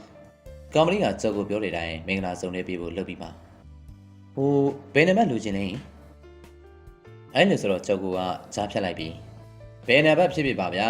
ကံကောင်းမှငွေရမှာပြီဒီနံပါတ်ကြောင့်ငွေရတာမှမဟုတ်တာဘာကြီးရတာကျော်ကိုအန်အားတင်တော့ငေးမိနေပါလေစိတ်ကြိုက်ချင်းလည်းမရပါကောင်မလေးဟာမက်တန်းစာကိုဆွေးပြီးနာမည်နဲ့နေရလိမ့်စာပြောပါအဲ့လိုဆိုတော့ကျော်ကကျော်ထွက်ခေါင်နေမှာသူကတော့မိုးမြင့်မှာပါနေရလိမ့်စာကကောင်မလေးကသူပြောတဲ့အတိုင်းလိုက်မှတ်ပါလေဝါကြီးကအားအသင့်စွာငေးကြည့်ပါလေအဲ့ချိန်မှာပဲကျော်ကဝါကြီးခေါင်းကိုတရောင်နဲ့တွက်လိုက်ပြီးစရင်စာကိုမိထိုးပြပါလေဒီတော့မှဝါကြီးတယောက်တရိယာသွားပြီးထီတိုးသူစရင်မှတ်တမ်းမှာရေးထားတဲ့နာမည်နှစ်ခုသုံးခုကိုကမ္ဘာကရန်လိုက်မှတ်ပါလေဒေါ်မီတင်တမယုံလန်းအိမ်မက်20ဖုန်းနံပါတ်09ဘလာဘလာဥစိန်ပြီအင်းဝလန်းအိမ်အမှတ်34ဖုန်းနံပါတ်ပါညာအမီလမ်းနံပါတ်မအေးဝင်းရန်ကြီးအောင်ရန်အိမ်အမှတ်15ဖုန်းနံပါတ်ကွီစီကွာစာအမီလမ်းနံပါတ်ဖုန်းနံပါတ်3ခုပဲမှတ်မိအောင်မှတ်ပြီးမတိမသားနေလိုက်ပါလိမ့်ကျော်ကလည်းသူ့လိုပဲစောင်းပေါ်ကနာမည်တွေဖုန်းနံပါတ်တွေပြည်သူပြည်လက်ကြည့်နေပါလိမ့်အားလုံးပြီးတော့လည်းကျော်ကခက်ပြုတ်ပြုတ်နဲ့ပြန်ထွက်လာပြီးဖက်နဲ့လေကိုဝါကြီးနာမည်တွေဖုန်းနံပါတ်တွေမှတ်မိရလားအဲ့လိုဆိုတော့ဝါကြီးကကောင်းကုတ်ပြီးနှစ်ခုသုံးခုတော့ရပါလိမ့်ကွာဒီပါကွာအဲ့ဒါတွေမှတ်ပြီးဘာလို့ဖို့လဲအဲ့ဒါတွေမှတ်ပြီးမှတော့ထီပေါက်ပြီပေါ့ဗျာထီပေါက်ပြီပေါ့ဘင်း ဘယ်လိုထီပေါက်မှာလဲထီရခုမှထိုးထားတော့နေကွာဝါကြီးရဲ့ကြောင်ကတဲ့အမိပါဒါကိုကျော်ကူကသူ့လေကိုဆွဲလိုက်ပြီးဘယ်လိုထီပေါက်မှာလဲဟုတ်လားလာကျုပ်လို့ပြမယ်အဲ့လိုဆိုပြီးလက်တစ်ဖက်ရှိတယ်လီဖုန်းဆိုင်ကိုခွန်သွားပါလေဖုန်းတိုင်ရှိကိုရောက်တော့ဝါကြီးကဟင်မင်းမဟမ်းဖို့ရှိတယ်မဟုတ်ဘူးလားလို့သူစကားမဆုံးခင်မှာပဲကျော်ကူကသူ့နောက်ကန်လေတန်နေပြီခမရဘာမှမသိပဲအိုးကြီးရဲ့ကြလုံမနေနဲ့အဲ့ဒီဖုန်းကအခွန်ကြီးပဲဗျဘာမှဆက်လို့မရအောင်ဟင်အော်အေးဝါကြီးပထမတော့ကြောင်သွားပါလေနောက်မှသဘောပေါက်သွားပါလေဒါနဲ့အဲ့ဒီဖုန်းကမင်းဘယ်လိုရလဲသူစကားမဆုံးခင်မှာပဲကြောက်ကွာဘယ်လိုရလဲနောက်မှရှင်းပြမယ်ဗျကဲခုနခမရမှတ်ထားတဲ့ဖုန်းနံပါတ်နဲ့လိပ်စာပြောအဲ့လိုဆိုပြီးဖုန်းဆက်ဖို့ခုံလက်တစ်လုံးမှာထိုင်လိုက်ပါလေအေးမ24နာမည်ကဒွန်မီတင်ဓမ္မယုံနဲ့ဖုန်းနံပါတ်ဝါကြီးပြောတဲ့ဖုန်းနံပါတ်ကိုကြောက်ကခက်တီတီနဲ့နှိပ်လိုက်ပါလေသိမချပါဘူးဖုန်းဝင်တော့ဝင်ရပါလိဒေါ်တင်မီလားခင်ဗျဓမ္မယုံလန်းကတော့အိမ်နံပါတ်20ဟုတ်တယ်မဟုတ်လားအေးဗျာကျွန်တော်ထီဆိုင်ကပါဝမ်းသာစရာတရင်တစ်ခုပေးမလို့ပါလဲဆိုတော့ကျွန်တော်တို့ထီဆိုင်ကမဟာကန်ထူးရှင်ရွေးတယ်ပြေမှာအန်တီနာမည်ပါနေတယ်ဗျအဲ့ဒါအန်တီကန်ကောင်းပြီလို့သာမှတ်ဗျာကန်ထူးရှင်နံပါတ်က3ပါ300စုပြင်ကျွန်တော်တို့ထီဆိုင်ကထက်မှန်ချင်းမြင့်မဲ့အပိုစုတွေ300ထပ်ပြီးချင်းမြင့်မှာဖြစ်တယ်LED လာမထိုးရသေးဘူးဆိုတော့သိပါလေဟုတ်ကဲ့ဘယ်မှထိုးကြမလို့ဗျာကျွန်တော်တို့ထီဆိုင်ကလူကြီးမင်းများကိုယ်တိုင်ရွေးချယ်ထားတဲ့နံပါတ်ကိုထိုးအောင်ကဲရှင်းပြောရရင်တော့ဗျာတေချာပေါက်ကနန်းပေါ့ဗျာဟာပေါက်မှာတေချာလားပေါ့အန်ဒီရဲ့ထီဆိုင်ကိုယ်တိုင်ကလောက်တာပဲတခြားကနန်းတွေဆိုဘယ်ဖြစ်မလဲကျွန်တော်ကိုယ်တိုင်ရွေးထားတဲ့ကနန်းမှာဖြစ်မှာပေါ့ဟုတ်ကဲ့ဈေးတုံးကတော့10ဆောင်ကို3သိန်းပါခင်ဗျာကျောက်ကွေးရဲ့စကားကြောင့်ဝါကြီးမျက်လုံးပြူသွားပါလေတစ်ဆောင်200လောက်ပြီးရတာကို10ဆောင်3သိန်းနဲ့လူတားမလို့ကျန်နေတော့ကပဲကျော်ကိုစီကထွက်လာတဲ့အတန်ကြီးကမမြပါဘူးဗျာထီကတေချာပေါက်300စုကြီးရမယ်ဟာပဲအေးလေ300နဲ့3သိန်းမလဲကျင်တော့လေအဲ့ဒါကိုပြောတာဗျအဲ့ဒါကိုပြောတာငွေမောင်းကတန်နေရလေဗျာကျော်ကိုရဲ့အားတဲ့တရားစကားနိုင်ကြီးပါဟာပေါက်မှာတေချာလာပေါ့ဗျာကျွန်တော်တို့ထီဆိုင်ကရွေးချင်လာပြီစူကြီးတက်တော့စိတ်သားချတော်ကြပေါက်ပြီးမှကျွန်တော်တို့မေးနေဦးမယ်နော်အလကားလောက်တာပါအန်တီအန်တီရဲ့စိန်တော်နားလေတယ်ဒါဆိုโอเคတယ်နော်ကျွန်တော်ဆိုင်ကရွေးချယ်ထားတဲ့နံပါတ်တွေကိုလာပို့လိုက်မယ်ကောင်းပြီဗျာဘိုင်အဲ့ဒါဆိုပြီးဖုန်းကိုကွက်ခနဲ့ပြန်ချလိုက်ပါလိမ့်ပြီးတော့ဝါကြီးဘက်ကိုလှည့်ပြီးကဲပြောပါဦးနောက်ဖုန်းနံပါတ်နဲ့လိပ်စာအဲ့လိုဆိုတော့ဝါကြီးဟေးကောမင်းဟုတ်မဟုတ်ရဲ့လားကွာထီဆိုင်ကတကယ်အာမခံပြီးပြောလိုက်လို့လားအဲ့လိုဆိုတော့ကျော်ကိုကမျက်မှောင်ကျုပ်လိုက်ပြီဖက်နဲ့ထီဆိုင်ကပြောရမှာတော့ဗျာကျုပ်ခါသားကျုပ်ရှောက်ပြောလိုက်ဒါဆိုမင်းနေငါတွေလုံနေတဲ့အချိန်မရှိဘူးနောက်နံပါတ်တစ်ခုပြောအဲ့လိုဆိုတော့ဝါကြီးမတက်တာပါဘူးရက်ကိုလေသူ့ဘဝကကျော်ကိုလက်ထဲမှာမဟုတ်ပါဘူးဒါကြောင့်မင်းဦးစိန်ပြီအိမ်နံပါတ်ဘလောက်ဖုန်းနံပါတ်ဝါကြီးပြောတာနဲ့ကျော်ကိုကခလုတ်နှိပ်ပြီးနေပါပြီဟယ်လိုဦးစိန်ပြီလားကျွန်တော်ထီဆိုင်ရမန်နေဂျာပါဗျာဦးစိန်ပြီကိုသတင်းကောင်းတစ်ခုပြောအောင်မယ်ဗျာဒီမိနစ်ပဲအထက်ကပုံကူများအိမ်ပဲပေးလို့ထီနံပါတ်ကတော့ရနေပြီဗျာအဲ့ဒါဦးစိန်ပြီလက်ထဲကိုရောက်ဖို့ပဲလိုတော့တယ်သူပေးတဲ့နံပါတ်ဦးစိန်ပြီဆိုတဲ့အင်္ဂါသားထွေးရင်300ဆိုအသေးချပေါက်ပါလေဗျာအားလုံးပေါင်းတော့3သိန်းကြမယ်ဗျာတေချာပေါ့ဗျာဘိုးတော်ကိုယ်တိုင်အိမ်ပဲပေးပြီးထိုးခိုင်းတာပဲကဲအဲ့ဒါဆိုကျွန်တော်ယူခဲ့မယ်နော်ကျေးဇူးပါကဲကိုကကြီးနောက်နံပါတ်တစ်ခုပြောမအေးဝင်အိမ်နံပါတ်ဖုန်းနံပါတ်ကျော်ကဖုန်းနံပါတ်ကိုထပ်ပြီးနှိပ်ပါလိမ့်ပြီးတော့မအေးဝင်လားဟုတ်ကဲ့အရေးကြီးကိစ္စရှိလို့ဗျာမအေးဝင်ကိုခေါ်ပေးပါအဲ့လိုဆိုတာနဲ့နံပါတ်9လုံးလူက9ရောင်ငွေတစ်ယောက်ကို3သိန်းစီပါသူတို့2ယောက်တဲ့အလွယ်တကူနဲ့28သိန်းထိပေါက်သွားကြပါလိမ့်ဝါကြီးစိတ်ထဲမှာတော့ဒီလိုကြတော့လေမြန်မာပြည်မှာငွေရှားတာလွှင့်သားပါလားဒါပေမဲ့ မနဲ့ပြန်မနဲ့ထီနဲ့မှလိုက်ပြီးဖို့ကတော့ရှင်လေးသားပါဒီလိုဗျကိုဝါကြီးရဲ့လိန်နေဆိုတော့နေရာတိုင်းမှာရှိတယ်လိန်ပုံလိန်ချင်းပဲကွာလိမ့်မယ်ဥပမာတေချာပေါက်ထောင်ကြမဲ့အမှုကိုရှေ့တွေကတရက်ခန့်ကိုတေချာပေါက်လွတ်ရမယ်လို့ပြောချင်ပြောမိတေကာလေးလူနာကိုဆရာဝန်ကမစိုးရင်ပါနဲ့ပြန်ကောင်းသွားမှာပါလို့လေစားလို့တောက်လို့ကောင်းပြောချင်ပြောမှာဘာပဲပြောပြောဗျာစိန်နာနဲ့ပဲဖြစ်ဖြစ်တစ်ဖက်သူအားတက်စေဖို့ပဲဖြစ်ဖြစ်ဒါလိန်ရတာပဲကောင်းသောကော်ဖီကိုတစ်စိမ့်သိရင်အရသာခံတောက်ရင်ပြောနေတဲ့ကြော်ကိုရဲ့စကားပါဒါဝါကြီးဟာဒိုင်မဲ့ကွာလိန်နေဆိုတော့မကောင်းဘူးပေါ့ကွာဝါကြီးစကားကိုကြော်ကိုကခပ်ပါပြုံးလိုက်ပါလေမကောင်းဘူးဆိုတာဒေါသတင်လောက်တဲ့လိန်ကြီးမျိုးဆိုဘယ်ကောင်းမှာမလဲဗျာဥပမာကိုလိန်လိုက်လို့တစ်ဖက်သားဘဝပြတ်သွားတာမျိုးအသက်ဆုံးရှုံးသွားတာမျိုးပေါ့ခုကပါလေအခုကလေဗျာကျွန်တော်တို့ကိုဘဝပြတ်တဲ့အထိလိန်လို့ရတာပေါ့ဥပမာပါချယ်လေးကွာကြီးစီးပြီးအဘုံကိုခါချိတ်သွားပြီးဝေး330လောက်ထိရနိုင်တယ်ဒါပေမဲ့ကျွန်တော်မလုပ်ပါဘူးကျော်ကကော်ဖီကိုစိတ်နေအောင်တောက်ရင်လူလိန်တရားကိုမွတ်ချမ်းနေပါလေဝါကြီးကငေးရရက်ပါကျွန်တော်ရဲ့ဆိုလိုရင်းရဗျာလူတွေကိုဒီလိုလိန်လို့ရပါတယ်ဆိုတာပြောချင်ရတက်တက်ကလေးပဲဘလို့ပဲလိန်နေကွာဖေရအောင်အရာတရားဥပဒေအရာရောဝါကြီးရဲ့စောရကစကားကိုကျော်ကပြုံးရင်ကော်ဖီဘက်ကိုပြင်းညင်းစွာပြန်ချလိုက်ပါလေဒီမဲ့ကိုဝါကြီးကကျော်ကိုငေးကြည့်လိုက်ပါလေလိန်နေဆိုတာဖေရဟောတရားထဲမှာပါတယ်ဘုဒ္ဓဝါဒဆိုတဲ့ကံတဘာကိုကျူးလွန်နေတယ်ငရဲကြမှာပဲလို့ပါခဲ့တယ်ဒါပေမဲ့ထားပါအောင်ဗျာတရားဥပဒေနဲ့ကလည်းဘယ်တော့မှလွတ်မပြေးနိုင်ဘူးဆိုတာမှတ်ထားပါကျော်ကိုရဲ့စကားကြောင့်ဝါကြီးကြောင်သွားပါလေဒါကိုကျော်ကိုကမျက်လုံးလေးမိစင်လိုက်ပြီဟုတ်တယ်ကိုဝါကြီးတခြားနိုင်ငံတွေတော့မသိဘူးဗျာမြန်မာနိုင်ငံမှာတော့မကောင်းမှုပါပဲလို့ပေါ်လာပြီအဲ့တော့ဝါကြီးရဲ့ကြောင်လန့်တခြားအလေးပါဒါကိုကျော်ကိုကပြုံးအောင်လေးတန်းလိုက်ပါလေပြီးတော့ရှေ့ကကော်ဖီခွက်ကိုကွက်ကနေမော့သွားလိုက်ပြီအလိမ့်မပေါ်ခင်တော့ဝအောင်စားထားကြတာပေါ့ဗျာအဲ့လိုဆိုပြီးကော်ဖီခွက်ကိုချခါကိုပတ်လိုက်ပါလေဒါတွေပြောနေလို့လေစိတ်ဆင်းရဲနေရုံပဲရှိမှာပေါ့ဗျာလာပါဗျာစုံလုံးကြုံခိုက်ဖျားလေးပါလေဝင်ဖူးကြအောင်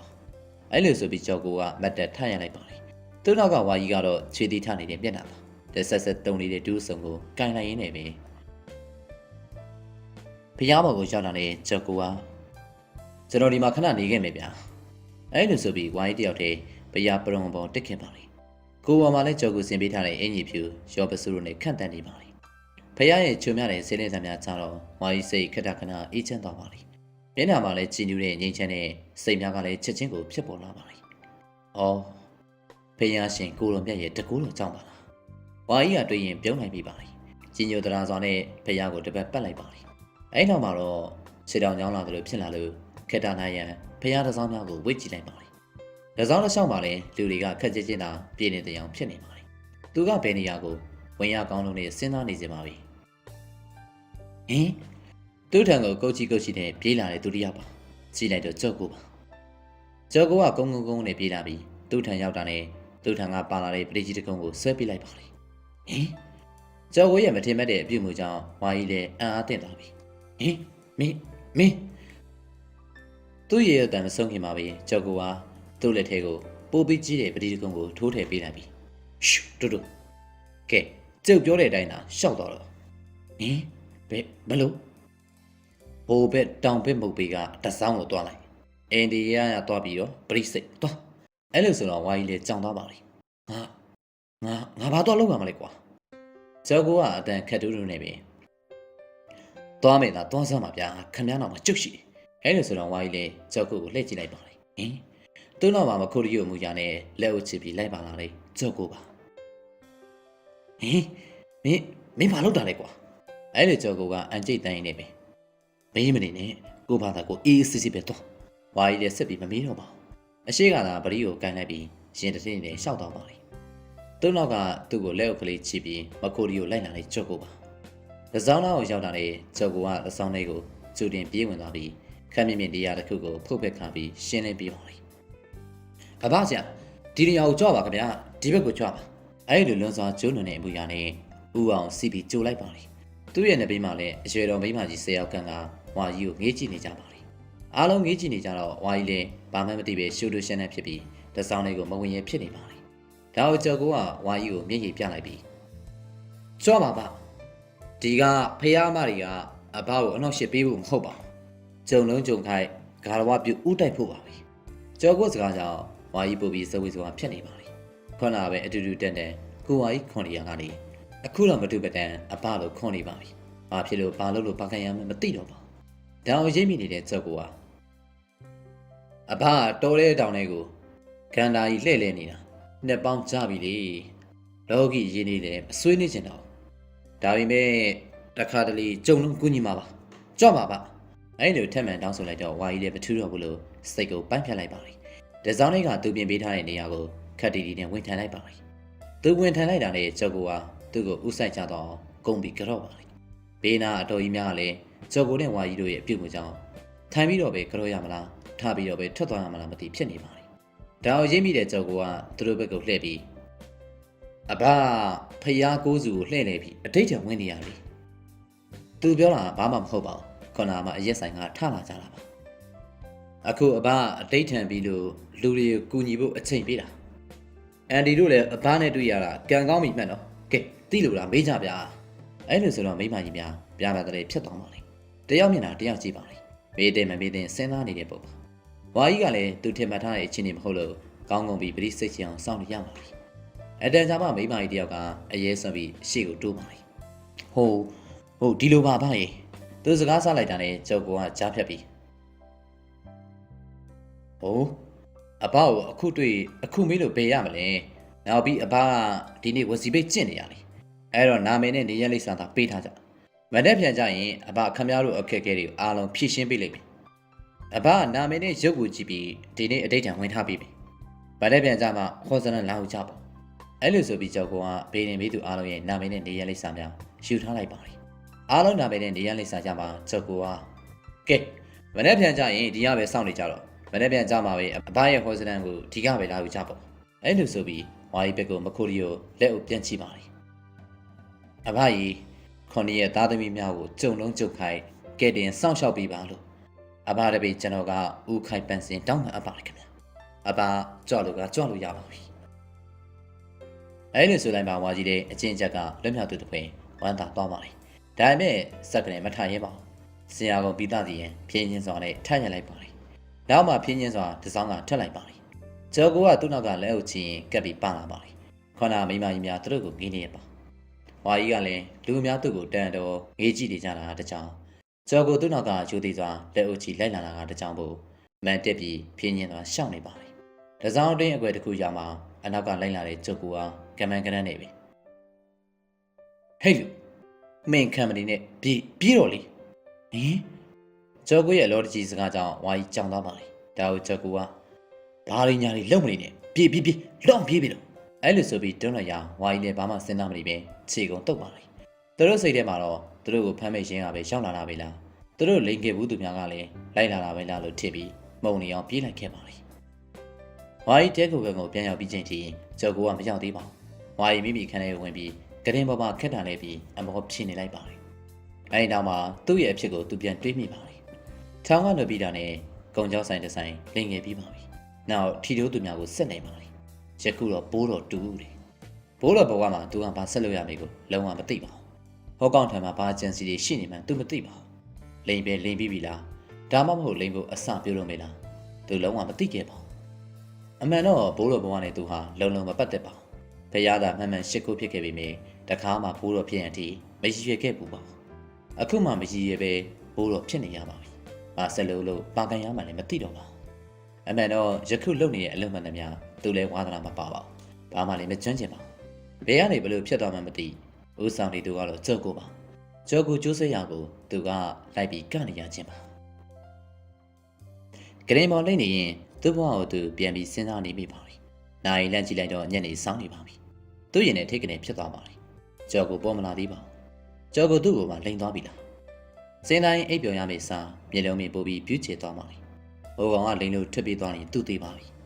သူ့မှလည်းလုံလောက်ပိုက်ဆံကမရှိပါဘူးတဲကိုကန်ကလည်းမရှင်းရသေးပါဘူးကြောက်ကိုမလာရင်သူလည်းထွက်ပြေးအောင်သာရှိပါတော့ပြီလူလိန်ဆိုတာတယောက်နဲ့တယောက်ရှုံရတာမဟုတ်ပါဘူး ချင်းချင်းမလိမ်ဘူးလို့ဘယ်သူမှလည်းအာမမခံနိုင်ပါဘူးကျော်ကိုသူ့ကိုပါတပတ်ရိုက်ပြီးသွားနေဘယ်လိုလုပ်ရမလဲတွေးရင်နဲ့ပင်စိုးကြီးများပင်စိတ်ပြီးထွက်လာပါလိမ့်အခက်နဲ့ကိုဝေဝဲပြီးကြည့်နိုင်ပါလိမ့်သူပိုင်ဆိုင်တာဆိုလို့ဘာမှမရှိပါဘူးယခုဝတ်ဆင်ထားတဲ့ဝတ်စုံပြင်နောက်ထပ်ထောင်ကားထွက်လာစဉ်ကဝတ်ဆင်ခဲ့တဲ့ဝတ်စုံတစ်စုံပဲရှိပါလိမ့်ရသမျှငွေအားလုံးကလည်းကျော်ကိုကတူတဲ့ကိုင်ထားသည်မဟုတ်ပါလားသူ့အတွက်စေဖို့ကွန်းရဖို့မှဘာမှမရှိပါဘူးကျော်ကိုပြန်မရောက်ရင်သူ့ဘဝကတောင်မြေပေါ်လွတ်လိုက်တဲ့ခွေးတငယ်လိုဖြစ်နေပါပြီသွားစရာလည်းမရှိပြေးစရာမြေလည်းမရှိပါဘူးသူတွေးနေစဉ်မှာပဲအခန်းတကာဖြတ်ကနေပွင့်လာပါပြီကြည့်လိုက်တော့ခြေတလုံးလုံးနဲ့ကြောက်ကိုပါကြောက်ကိုတွေ့တော့သူလည်းအားတက်သွားပြီစောင့်လိုက်ရတာကွာဘယ်လျှောက်သွားနေရလဲသူစကားကိုကြောက်ကိုကနှစ်ဖူးချွေးများတုပ်ပြီးဖယ်သွားရမလဲဗျာအလုပ်တွေရှောက်လို့နေရပါကြောက်ကိုရဲ့မကြည့်တဲ့စကားပါဒါကိုကိုဝိုင်းကြီးကဘာအလုပ်တွေရှောက်လို့နေတော့လေကွာသူ့အမေကိုကြောက်ကိုကမနေ့ပြန်လုပ်ရမယ့်အလုပ်တွေဗျာခမည်းနဲ့ကျုပ်လုပ်ရမယ့်အလုပ်မနေ့ပြန်ဘာလုပ်ရအောင်ပါလဲခမည်းလည်းဗျာဦးကြောင်ကြောင်လုပ်မနေနဲ့ရှော့ဒီမှာအသေးချာဖတ်တာအဲ့လိုဆိုပြီးကြောက်ကိုကဝါကြီးလက်ထဲကိုစာရည်တည်းချိုးထည့်ပေးပါလိမ့်ဝါကြီးဖတ်ကြည့်လိုက်တော့ဒေါ်အေးမြင့်အသက်50လေးနဲ့ညောင်မင်းသားလည်းယောက်ျားနိုင်ငံသားမှာတာကြီးကမြင့်သူမိမအိမ်တီမြင့်သူကဆေးဆွဲလို့ဒေါ်အေးမြင့်စိတ်ညစ်နေထူးခြားချက်အိမ်ရဲ့ညာဘက်တောက်မှာဘလောက်ပင်တပင်ရှိအဲ့ဒီဘလောက်ပင်မှာတက်ခောက်ပေါက်တစ်လုံးရှိတိန်လုံးလိုက်ကအစိမ်းအောင်တက်စင်တာသူပေးတဲ့စာရွက်ကိုကြည့်ပြီးဝါကြီးအံ့အားသင့်သွားပါလေဒါတွေဘာလို့ဖို့လဲကွာဝါကြီးရဲ့လော်တကြီးအမေကိုကြောက်ကသူ့ပဲရွှေ့လာပြီးဒီမှာကိုဝါကြီးကကြောက်ကိုငေးကြည့်ပါလေမရက်ပြန်ကြရင်အဲ့ဒီနာမည်စီးရင်ပါတဲ့သူအလုံးခမည်းကိုပေးတင်လာပေးလိမ့်မယ်အဲ့တော့ခမည်းပေးထားတဲ့စည်ရင်းတွေကိုကြည့်ပြီးအချားမြင်ရတယ်လို့ဘာလို့နဲ့လှိမ့်ပြီးတော့ဗျဒီအကြောင်းအရာတွေကအဲ့ဒီစည်ရင်းတွေကသူတို့လိပ်စာပေးပြီးတာနဲ့ကျုပ်တို့အိမ်တွေကိုလိုက်သွားပြီးမှတ်သားလာခဲ့တာအဲ့တော့ခမည်းကအဲ့ဒါတွေကိုအလွတ်ကျစ်ပြီးတော့လှိမ့်ပြီးတော့ဗျာခမည်းကိုအချားမြင်ရနေပြီလို့မှတ်ကြနိုင်ပြီဘာမှမှားတဲ့အကြောင်းတော့မရှိတော့ဘူးဗျာခမည်းပြောသမျှကိုတန်အောကိုနားထောင်နေကြလိမ့်မယ်ဒါဆိုအချားမြင်ဆရာလေးဆိုတာဝါကြီးရဲ့တန်တော်စကားကိုကြောက်ကူကခပ်ပါပါပြုံးလိုက်ပြီအဲ့ဒါပြောလာပေါ့ဗျာခမည်းတို့ဘေးတင်ဆရာအချားမြင်ဆရာလေးကြီးတွိုက်ဒီနေ့မှအားလို့နောက်နေ့တွေ့လာဖို့တုတ်ခင်ပေးလိုက်မယ်နောက်နေ့မှာခမည်းအကြောင်းကိုသူကစုံစမ်းထားပြီးဖြဲမှခမည်းကိုခေါ်ပြီးဒိုးကနေတောက်ကနေပြောနေပြီဒါပါပဲအမှန်တော့ဗျာလောကမှာအချားမြင်ရတယ်ဆိုတာဘယ်လုံးမှမဖြစ်နိုင်တဲ့ကိစ္စပဲဗျာဒါပေမဲ့ဒီနည်းကိုဘေးရင်ဆရာတိုင်းအချားမြင်ဆရာတိုင်းသုံးနေလို့တော့မဆိုလိုဘူးနော်ဒါပေမဲ့ဒါဟာအမှန်တကယ်ကောင်းပြီးတော့အမှန်ကန်ဆုံးပြောနိုင်တဲ့နည်းပဲကဲခင်ဗျာအားတွေကိုကြက်ထားပြီးတော့ဗျာကျုပ်လည်းလှုပ်ရှားရှိတာတွေဆက်ပြီးလှုပ်လိုက်အောင်အဲ့လိုဆိုပြီးအခန်းပြင်ကိုခတ်တဲ့ထပ်သွားပါလိမ့်ဝါကြီးနဲ့ကျော်ကိုပေးသမျှစရင်စာရင်တာကိုမှတ်သားရင်ရှင်တထိတ်နဲ့ကြံခဲ့ပါလိမ့်နောက်တစ်နေ့မနေ့ရောက်တော့ကျော်ကဝါကြီးဝက်ရန်ဝက်စုံအသက်တစုံကိုကိုင်းရင်အသေးချာရက်ဆောင်နေပါလိမ့်ဝါကြီးထွက်လာတာမြင်ပါပဲဘယ်နဲ့လဲကိုဝါကြီးမနေ့ကကြက်ခိုင်းတာရပြီလားသူစကားကိုဝါကြီးကလေရပါလေကွာမင်းကလေဒါလေးညာအဲ့လိုဆိုတော့ကျုပ်ကဒါလေးများတွေပါလေလုံနေနေတော့ကျုပ်ကိုရွှတ်ပြအောင်အဲ့လိုဆိုတော့ဝါကြီးလေကလေးများစားတယ်လို့ရွှတ်ပြပါလေဒေါ်အေးဝင်းအသက်45နှစ်နေရက်လိပ်စာဟိုခမအဲ့လိုပြောလို့မရဘူးလေဗျာဘိုးတော်ဆိုတာကလေးများစားတယ်လို့ပြောလို့မရဘူးဗျာမင်းနဲ့မောင်းနဲ့အကုန်တက်ပုံပြောရမှာဗျာဥပမာဒေါ်အေးဝင်းမဟုတ်လားအိမ်တော်မှာထောင်ထားတဲ့နတ်သားကစောက်ထိုးဖြစ်နေတယ်ပြန်ပြင်လိုက်ပါအိမ်တော်ဖေးမှာပြစ်ထားတဲ့နတ်အုံးကိုအိမ်ရှိကိုပြန်ရှိရမယ်စသဖြင့်ပေါ့ဗျာကိုတိထားသမျှကိုမှင်းနဲ့မောင်းနဲ့ကောင်းကိုပြောရမှာဗျာအခုခမရကလေးစားတယ်လို့ပြောနေဘယ်သူကထင်ကြည့်ပါလဲသဘောပေါက်လားပေါက်ပါလေကွာပေါက်တယ်ဆိုအဲ့ဒါကိုကျင့်တာအဲ့လိုဆိုပြီးကြောက်ကသူ့ကိုလွန်စွာတက်လွင်တောက်ပါတဲ့ဝက်စုပ်ကိုလဲလှယ်ဝက်စင်စီပါလေအားလုံးစင်နေဖြစ်မှာပဲကဲဒီချိန်လောက်ဆိုရင်တွားလို့ရပြီတွားသားတော့ဟိုကစောင့်နေပါသိကြတယ်ဗျာအဲ့လိုဆိုပြီးလက်ထွက်သွားပါလေသူ့နောက်ကမှဝါကြီးကရှင်တထိတ်နေပါဘိုးတော့ကြွလာပြီဟဲ့အဲ့လိုဆိုတဲ့အတန်ကြားတာနဲ့ဝါကြီးခေါင်းနှပန်းကြီးသွားပါလေအာကိုရလို့ရညာအနောက်ဘက်ကိုဝိဝဲကြည့်တော့ကျော်ကိုကလက်ကိုချီလျက်ပါ ဟဲ့ဒီအိမ်ဒီပြက်မနေနဲ့ဗျာခက်တီတီတော့ဟိုရောက်ရင်လည်းပြီးပြင်းပါစေနော်အဲ့လိုဆိုတော့ဝါကြီးဘာမှမတက်နိုင်ပါဘူးဒီချိန်ရောက်ပါထွက်ပြေးလို့လည်းဖြစ်မှာမဖြစ်တော့တာပါဒါကြောင့်မကြောက်ချင်အောင်ဆောင်ရင်သာခက်တီတီနဲ့ရှေ့ဆက်သွားရပါလေဝါကြီးလည်းတစောင်းလေးကိုရောက်ခါနေရောသူ့နောက်ကကြောက်ကိုဟာသူ့ကိုကြော်တက်ပြီးတစောင်းလေးကိုပြေးဝင်ပြီးဖုတ်ဘက်ကသူ့နေဖို့နေရာကိုပြင်လိုက်ပါလေသူလည်းတစောင်းလေးကိုဝင်ရောကြောက်ကိုကအဘဒီနေရာကိုကြွပါခင်ဗျဒီနေရာကိုကြွပါအဲ့လိုသူစီစဉ်ပြီးထားတဲ့နေရာကိုပြင်ပေးပါလေဝါကြီးကခက်တီတီနဲ့ဝင်ပြီးထိုင်လိုက်ပါလေဝါကြီးအသေးချာထိုင်ပြီးမှကြောက်ကိုကရောက်နေကြပြီဖြစ်တဲ့မိန်းမများဘက်ကိုလှည့်ပြီးကဲအဘတော့ရောက်ပြီမေးလို့ရလဲမေးလို့ရပြီဗျာဒါပေမဲ့မနေ့ကစည်ရင်ပေးထားတဲ့သူတွေဦးစားပေးမယ်မနေ့ကစည်ရင်ပေးထားတဲ့သူတွေအရှိကိုကြွမှာကြောက်ကိုစကားစုံတာနဲ့မိန်းမကြီး၄-၅ယောက်အရှိကိုတိုးလာပါလေဒါဝါကြီးကခက်တီတီနေနာမည်ပြောပါဒေါ်ဧကရီဖြိုးပါနာမည်ကြားလိုက်တာနဲ့ဝါကြီးကောင်းနေကြော်ကိုပေးထားတဲ့စည်ရင်များအစီပေါ်လာပါလေဒါကြောင့်ခက်တီတီနေအပြူကြီးပဲဟဲမှန်လိုက်တာသူစကားဆုံးတာနဲ့မျက်လုံးပြူပြူအတော်ကြီးစီကအာမေလေးတန်ထက်လာပါလေမိဘတွေနဲ့တနေ့စီနေရတာပဲဟာမှန်လိုက်တာအဖေကဆေးရဝန်နော်ဘယ်ဆေးကန်းကိုထိုင်တာလဲဟဲ့အဟုတ်တော့အဲ့လေနေဆေးကန်းမှာထိုင်လာပါ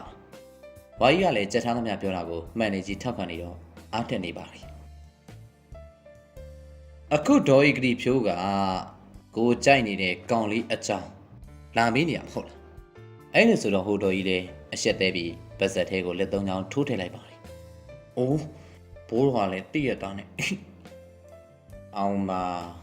အသက်နဲ့အရှက်ကဘလုံးမှလမိုင်းမကပ်ပါဒါပေမဲ့ဝါကြီးကကြီးမဆိုင်ပါကောင်လေးကနာမည်ကြီးနေတာပဲအနုပညာအလုပ်တွေလုပ်နေတယ်ဒါပေမဲ့အခုတလောအရက်တောင်များနေတယ်အရက်ကိုရှော့ပြီးတောက်ခိုင်းလိုက်ပါမိန်းမကိစ္စနဲ့လည်းတိတ်မရောအောင်ဒါကြောင့်ရရရချီရမယ်ရရရအတန်ကြားတာနဲ့ဧကရီဖြိုးဆိုတဲ့အတော်ကြီးမျက်လုံးအယောင်လက်သွားပါလေရရရရရရဘလို့ချီရမှာလဲသူနဲ့ညရင်တော်ပြီဘလို့ချီရမှာလဲပြောပါချီပြစ်မယ်အပြတ်တက်ကိုချီပြစ်မယ်အဲ့ဒါဆိုပြီးသူ့ကိုယ်လုံးဝါးမကြီးကိုအာရပါရလှိပ်ပြီးခြေပြနေပါလေတကယ်အာရပါရမှာအာရပါရကြီးပါဝါကြီးကလည်းရရရလို့သာပြောရတာပါသူ့ကောင်းထဲမှာရရရဘလို့ခြေလို့ခြေခိုင်းရမှမသိဖြစ်နေပါလေ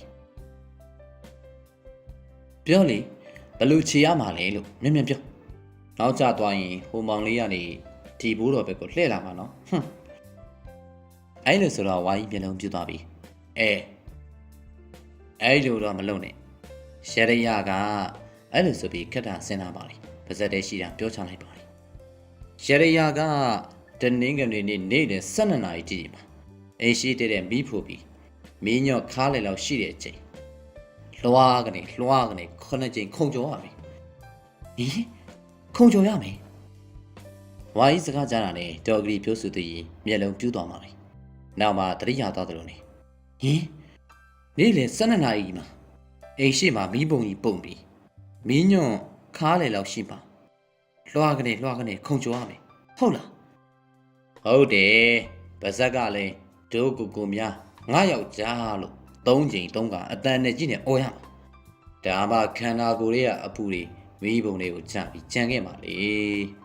သူစကားမှားသွားပြီးထင်မှန်းရပြီမယ်ပြောပြီးသားနဲ့စဖို့မထုဆက်ဆက်ပြီးခင်းလိုက်ပါလေကြော်ကိုကြည့်တော့မျက်စိမျက်နှာပြက်နေရပါ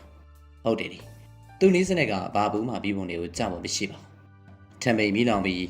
ဖင်ပြောင်ဖို့သာပဲရှိပါလေဒါပေမဲ့သူတို့ထင်ထားတယ်လို့မဟုတ်ပါဘူး။ကိုလိုချင်းနဲ့ယောက်ျားရပါပြီ။လှုပ်အောင်မမင်းညွန့်ဟတ်လို့ထမိန်လောက်အောင်ဧကရီတို့ကပြောင်းမယ်။အဲ့လိုဆိုပြီးဝါကြီးကိုဦးချပါလေ။မှန်လိုက်တဲ့ဘိုးတော်ဒီမှာဘိုးတော်တွေအလူငွေပါ။အဲ့လိုဆိုပြီး900နဲ့တစ်ထက်ကြီးကိုဆွဲထုတ်ဝါကြီးရှေ့ကိုချပြီးပါ။အဖကြုံလုံးကြုတ်ခိုက်တပည့်မှဦးချတာပါ။ဒီနေ့ကလည်းတနင်္ဂနွေနေ့မို့အိမ်ရှိကိုမီးပြန်ဖိုးလိုက်ပါအောင်မယ်။ဒုကူများ9ယောက်ကြားဟိတ်အဲ့လို3ချိန်တုန်းကတန်ကုန်ဟစ်អော်ပြီးတုတ်ချေတင်သွားရှာပါတော့တယ်ဒီရောမှဝါကြီးလေသူရှိက900အထက်ကိုကြည့်ပြီးတပြင်းချနိုင်ပါလေအဲ့ဒီချိန်မှာကြားလိုက်ရတဲ့ကြော်ကုတ်တန်ကနောက်တစ်ယောက်အတော်ကြီးကကမန်ကရန်ရှေကိုတိုးလာပါလေ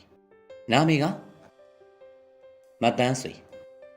ပေါင်မှာပွေးခွက်ကြီးထားလို့စိတ်ပြက်နေတာမဟုတ်လားအိမ်တွင်းမှာတက်ထားတဲ့လိုက်ကအပြာတွေကိုအမဲရောင်ပြောင်းပြီးတက်လိုက်ဘာလို့လဲဆိုတော့မိုးကောင်းခင်အပြာရောင်ကမြေမှာခပြီးပေါင်ချံပြန်ဝင်တိုးလို့ပွေးဝင်ပေါက်တာဒါကြောင့်ပဲနောက်ပိုင်းကျတော့လေပြောကောင်းကောင်းနဲ့ပြောလိုက်တာဖုံးကွယ်ထားတဲ့အဆက်ပြောက်တော့ဒီဘိုးတော်သိတယ်ဆိုပြီးနာမည်ကိုလှိမ့်ကြည့်ရောပါသိမှာပေါ့ဟိုကောင်ကျော်ကိုမနေ့ကအိမ်လိပ်စာရပြီးကြရလိုက်ပြီးစုံစမ်းထားဘာပဲပြောပြောတက်ထိမှန်းနေရလေနောက်နေ့တွေမှာဝါကြီးရှိလူတွေပုံများလာပါလေအားလုံးရဲ့ယုံကြည်မှုကလည်းဝါကြီးစီမှာရှိနေတဲ့အတွက်အနေအစားပူချောင်းပါလေပိုက်ဆံဆိုတာလည်းကျဲချလိုက်တဲ့လိုင်းကိုရနေပါလေလူတွေကလည်းဝါကြီးဘာပဲပြောလိုက်လိုက်လို့ဖို့အစင်နဲ့မှာဝါကြီးကိုလည်းအချားနေရတဲ့ပိုးတော်ဖြစ်လူသိများလာပါလေတချို့မယုံတဲ့လူတွေကလည်းလာကြပါလေဒါပေမဲ့နာမည်ပေးလိပ်စာပေးထားနောက်နေ့ကျရင်မွေးတဲ့စေရုံကစပြီးရှောက်ဖူးတဲ့အချုပ်ကန်းတိတန်ကနေပြောပြပါလေလူတွေကလည်းတေကိုခက်ပါလေရှုံပြီးဆိုတာနဲ့ဘာကိုမှမစုံစမ်းကြတော့ပါဆွတ်ကိုလက်ခံကြတော့လားပါဒါကြောင့်နောက်ပိုင်းမှာတော့ဝါကြီးတို့ကနှက်လာပါလေတချို့တလေစုံစမ်းဖို့အချိန်ပြရတဲ့သူတွေကိုလက်တန်းကိုပြောတော့တာပါစိတ်ထဲထင်ရမြင်ရရေးချတော့တာပါလူတွေကိုလိန်ရတာတိတ်ကိုလဲတာပါလေဥပမာဘေးတင်လာပြီးသူကကိုယ့်ကိုမေးခွန်းမေးဖို့လာတာပါဒါပေမဲ့ကိုကမေးခွန်းတစ်ခုကိုအရင်စမိလိုက်ပါလေမနေ့ကလက်ဖေးဆိုင်မှာဘသူနဲ့တွေ့ခဲ့တယ်ဟိုတင်ပေါင်လွင်နဲ့ပါဒါဆိုသူနဲ့မပေါင်းနဲ့တင်ပေါင်လွင်ကခမရကိုဒုက္ခပေးလိမ့်မယ်စသဖြင့်သူပြောတဲ့အပေါ်မှာကိုကပြန်နေတာမျိုးပါဟုတ်သည်ရှိမဟုတ်သည်ရှိပါမဟုတ်လို့ခံရတော့ဘေးတင်ဆရာခံရတာမဟုတ်ပါဘူးနောက်ပြီးဒါမျိုးဟာဘေးတင်ဆရာများအတွက်တော့ဘယ်တော့မှမှားယွင်းထုံးစံမရှိပါဘူးရရရာဆိုတော့ကလည်းဘာမှသိနေစရာမလိုပြန်ပါတနင်္ဂနွေသားဆိုရင်အုံဒီသုံးလုံးကိုကိုယ်တိုင်ခွဲအရက်ဝေရမယ်ဆိုရင်လောက်တာပါတနင်္လာသားဆိုရင်ကပလာတီခုနှစ်လုံးကိုအရင်ညက်သုံးခွက်တစ်ခွက်တင်ကြိုပြီးပူတဲ့အချိန်ခေါင်းပေါ်ကလောင်းချဆိုလေလောင်းချတာပါအောင်မကိုပေါက်ခရပေးတဲ့ရတနာနဲ့သူတို့ဘာသာသူတို့အလုပ်လုပ်ရင်တဲ့သွားရင်တော့အဘပေးတဲ့ရတရာကြောင့်သားတို့သမီးတို့အလုပ်ဖြစ်သွားတာအဲ့လိုဆိုပြီးပြိုးပြက်လာပြီးကြော့ကြသေးဗျာလူတွေကအဲ့လိုဗျာကုန်းကြီးလာကြော့နေတော့ဝါကြီးခင်ဗျာလဲကိုယ်တိုင်ပဲအကြအမြင်ရနေတယ်လို့ပါလို့နေပဝင်တော်မြင့်ချင်ပါသေးတယ်ဗျာစားပေါက်ကလည်းချောင်းနေတကူဗျာဝါကြီးရှိတဲ့တစောင်းဆိုရင်လူတွေကပြည့်ကျက်နေတဲ့အထိဖြစ်လာပါလိမ့်ဒါကြောင့်ဝါကြီးလည်းဒီအလုပ်ပေါ်မှာပဲခြေစုံရက်လိုက်ဖို့ဆုံးဖြတ်လိုက်ပြီးကြော်ကူနဲ့တိုင်ပင်လိုက်ပါလိမ့်ဒီမဲ့ကြော်ကူတို့တွေဒီအလုံးတွေကတော်လေးစင်ပြေနေပြီကွာဘာပဲဖြစ်ဖြစ်လိန်တော့လိန်တာပေါ့ကွာဒါပေမဲ့လူယုံကြည်မှုလည်းရှိလေးသားချင်းနဲ့ခံရတယ်နောက်တစ်ဘက်ကပြန်တွေ့ရင်ဝေးရလည်းကြဲချတဲ့တိုင်ရနေတာဒါကြောင့်တို့တိတ်ခါရှိနဲ့လိန်နိုင်တဲ့ဒီဘိုးတော်လုပ်ပဲဆက်ပြီးလှုပ်သွားကြရင်ကောင်းမယ်ထင်တယ်ကွာဝါရေးစကားကိုကြော်ကိုကောင်းကိုပြင်းရင်စွာနဲ့ခါလိုက်ပါလေကျွန်တော်လည်းခမရကိုအဲ့ဒါပြောမလို့ပဲဗျာဝါကြီးကကြော်ကိုငေးကြည့်ပါလေကြော်ကိုကဆက်ပြီးကျွန်တော်တို့ဒီအလုပ်ဆက်လုပ်နေတာမှန်တယ်ဝေရလွယ်တာလည်းမှန်တယ်ဒါပေမဲ့ကျွန်တော်တို့အောင်မြင်လာလေစောင့်ကြည့်တဲ့သူများလာလေဖြစ်လာပြီအချို့လူတွေဆိုဘာရင်မဟုတ်ဘူးနေစင်လာပြီးစုံစမ်းနေကြပြီခမရမသိလို့လာပြီအစိုးရဘက်ကလူတွေတောင်လူကြားထဲမှာကြုတ်တွေ့နေတယ်သူတို့ကျွန်တော်တို့ကိုမတင်ကဖြစ်နေကြပြီဟင်ဒါဆိုရင်ကျော်ကိုတက်ပြင်းချလိုက်ပါလေခမရကိုကျွန်တော်ပြောပြီးသားပဲလေဗျာဒီမှာမဟုတ်တာလို့ရင်တစ်ချိန်မှာပေါ်မှာဆိုတာလေအားကြီးကျော်ကိုတို့ကိုပါဇက်ဟောင်းသားနဲ့ကြည့်နေပါလေပြီးမှအဲ့တော့ကျွန်တော်တို့အဖမ်းမခံရခင်အလုတ်ပြောင်းရုံမရှိတော့တာပါဗျာဟင်ကျော်ကိုရဲ့စကားကြောင့်ဝါကြီးဝမ်းနေသွားပါလေဟုတ်တယ်ကျွန်တော်တို့တခြားလုပ်ကိုပြောင်းလုပ်တာအသက်သာဆုံးဖြစ်နေပြီဝါကြီးတက်ပြင်းချလိုက်ပါလေသူခင်ဗျာဒီလုပ်ကိုလေလက်မလွတ်ချင်ပါလက်မလွတ်လို့လည်းမဖြစ်နေပါလေအေးလေလို့မဖြစ်တော့ဘူးဆိုလည်းမလုပ်ဘူးမဲ့ပေါ့ကွာဒါပေမဲ့နှမျောစရာကွာနှမျောမနေပါနဲ့ကိုဝါကြီးကအဓိကကိုလွတ်လပ်နေဖို့အရေးကြီးကိုမှလည်းထိုက်တဲ့တော့ငွေကြီးရှာနေပြီဗျာအေးကွာငါလည်းအဲ့ဒါတော့စဉ်းစားပြီးရအလကားရတဲ့ငွေတွေနဲ့ငါတို့တိုက်ခန်းလေးတစ်ခါလောက်ဝယ်ထားရင်ကောင်းမလားလို့သူစကားကိုကြောက်ကိုကခဏစဉ်းစားလိုက်ပါလေအေးလေဝယ်ချင်တဲ့ဝယ်ပေါ့ဗျာဒါပေမဲ့တိုက်ခန်းအဟောင်းနဲ့စာရင်မြို့တွေကစောက်လက်စာတိုက်ခန်းတွေဝင်ပိုကောင်းမယ်ထင်တယ်ဒါတော့မင်းသဘောပေါ့ကွာငါတော့ဘလို့ပဲဖြစ်ဖြစ်ရှာထားတဲ့ပိုက်ဆံတွေအဆုံးရှုံးမခံရပြီးတာပဲအဲ့လိုဆိုတော့ကြောက်ကိုကဲဒါဆိုလေဗျာကျုပ်တို့တိုက်ခန်းတွေကိုလိုက်ကြည့်ကြအောင်အဲ့လိုဆိုပြီးသူတို့နှစ်ယောက် မြို့တွေကိုထွက်သွားကြပါလေဟာတိုက်ခန်းအကျဲကြီးဟေးစောက်လက်စားဆိုဈေးနဲ့တန်လားကွာပြင်းကြီးတဲ့ရှောက်သွားတော့ပိုပြီးကန်ကောင်းတာပေါ့ဗျာဟုတ်ဘူးလားဟုတ်ပါကွာဟုတ်ပါအရင်နေခဲ့တဲ့ငါအိမ်ထက်တော့ဘာကြီးစကားကိုဆုံးအောင်ပြီးဆက်ပြီးမပြောနိုင်ပါဘူးအရင်သူကိုယ်တိုင်ဝယ်ခဲ့တဲ့အိမ်ကလေးကိုတရိရပြီးလွမ်းသွားပါလေဒါကိုကျော်ကိုကရှင်းပြီးပြီဖြစ်ပြီးတာလေးလည်းလွမ်းမနေနဲ့ဗျာကဲခင်ဗျားဒီတိုက်ခန်းကိုကြိုက်တယ်ပေါ့လားဩဝယ်တောင်ဝယ်ပြီးနေမှာကွာမကြိုက်လို့ဖြစ်ပါမလားဘာကြီးစကားကိုကျော်ကိုကပြောနေပါလေနောက်မှကဲဒါဆိုလေခင်ဗျားဒီမှာတရက်နားနေနေဗျာကျုပ်လည်းလုံးစရာရှိတာတွေဆက်လုပ်လိုက်အောင်မယ်ဟင်တရက်ဝါကြီးရဲ့အာမေလေးတန်တာစောရကတရံစကားရှာနေတော့မှပဲကျုပ်ကိုလက်ကနေပြောက်သွားပါလေဝါကြီးကတော့လောလောလတ်လတ်သူတို့ဝယ်ထားတဲ့တိုက်ခန်းကျကြီးကိုလက်ပဲကြည့်ရှုရင်းနဲ့ပဲကြံ့ရခဲ့ပြန်ပါလေနောက်တစ်နေ့တန်းနဲ့အိမ်နံရံကိုတိုင်းတိုင်းနဲ့ထုနဲ့တန်ကြလို့ဝါကြီးလက်လို့သွားပါလေလက်ဘေးကကြည့်တော့လေကျုပ်ကိုမတွေ့ရပါဘူးထုနဲ့တန်ကြားနေရစေပါဝါကြီးကကမန်းကနန်းထပြီးကြည့်လိုက်တော့ကျုပ်ကိုသူတို့လက်လက်ဆက်ဆက်ဝယ်ထားတဲ့တိုက်ခန်းရဲ့နဖူးစည်းနေရမှာပိတ်စလေးကြီးတစ်ခုကိုချွေးတန်တစ်ချက်ချင်းနဲ့ထုရိုက်နေတာတွေ့ရပါလေဝါကြီးကလည်းအံ့အားသင့်ပြီးအပြင်ကိုထွက်ကြည့်လိုက်တော့ဟင်ကျော်ကိုရိုက်နေတဲ့ပိတ်စပေါ်မှာစာတန်းကိုမြင်တော့ဝါကြီးအံ့အားသင့်သွားပါလေအံ့အားသင့်မယ်ဆိုတဲ့တင့်စရာပါပိတ်စပေါ်မှာရေးထားတဲ့စာကကြည့်ပါဦးဝင်း2000စက်ထင်းနဲ့တိုက်ခန်းတစ်ခန်းအပိုင်လိုချင်ပါကွာကံကြမ္မာကတင့်ကိုမျက်နှာသာပြီးနေပြီဤသူမဆိုဤတိုက်ခန်းကိုအပိုင်ရဖို့ကန်ဆန်းနိုင်ပြီဟာစာသားကိုဖတ်ပြီးဝါကြီးပူလန့်သွားပါလေဒါကြောင့်ဟိကောင်မင်းဘာလုပ်တာလဲကွာဟမ်အဲ့လိုဆိုတော့ကျောက်ကူကဒီတိုက်ခန်းကိုကန်ဆန်းပဲဖောက်ဖို့လေဗျာဟာဒါငါတို့ဝယ်ထားတဲ့တိုက်ခန်းတွေကွာဒါဝင်း2000နဲ့ကန်ဆန်းပဲဖောက်မယ်ဆိုတော့မင်းယူနေလို့လောက်ကဟင်အဲ့လိုဆိုတော့ကျောက်ကူကသူ့အလုပ်ပြင်မပြတ်ပြီခင်ဗျာဘာမှမသိဘဲနဲ့အသာနေစမ်းပါဗျာဒါအလုတ်လုံနေတာဗျအလုတ်လုံနေတာသူစကားလည်းကြားရောဝါကြီးကဒေါသထွက်သွားပါလေဘာအလုတ်လုံတာလဲကွာမင်းဓာကြီးကိုဗန်းပြပြီးလိန်စားဖို့မဟုတ်လားဟမ်ဝါကြီးရဲ့ဒေါသတကြီးစကားကြောင့်ကျောက်ကူကလှုပ်လက်စားအလုပ်ရပ်သွားပါလေဒါမှဝါကြီးဘက်ကိုဖြင်းချင်းစာလှည့်လိုက်ပြီဒါကျုပ်လိန်စားဖို့လုံနေတာမဟုတ်ဘူးဗျဟင်ဒါဆိုဒီအခန်းရောငွေ2000နဲ့တကယ်ကန်ဆန်းပဲဖောက်ပြန်မှာဟုတ်လားဝါကြီးစကားကိုကြောက်ကိုကလှုပ်လက်စားလုံးများကိုရက်ဝါကြီးပခုံးကိုတိုက်ဖဲအိမ်ထဲကိုပြောင်းဝင်ပါလေလာပါဗျာကျုပ်ခဏကိုရှင်းပြမယ်ဝါကြီးနဲ့ကြောက်ကိုခွန်ရတော့ကိုကြောင်တောင်တောင်နဲ့လိုက်ပါသွားပါလေကြောက်ကိုကစီးကရက်တလိပ်ကိုအသေးချာစိတ်ခံတောက်နေပါလေဝါကြီးကတော့ထုံးစံတိုင်းကြောက်ကိုငေးကြည့်ပါလေအတန်းကြားမှကြောက်ကိုကစိတ်လေးပြာကိုချွေရင်ဒီတော့ကိုဝါကြီးရဲ့စေးရင်မိကိုများပြန်လွင့်နေပါလေ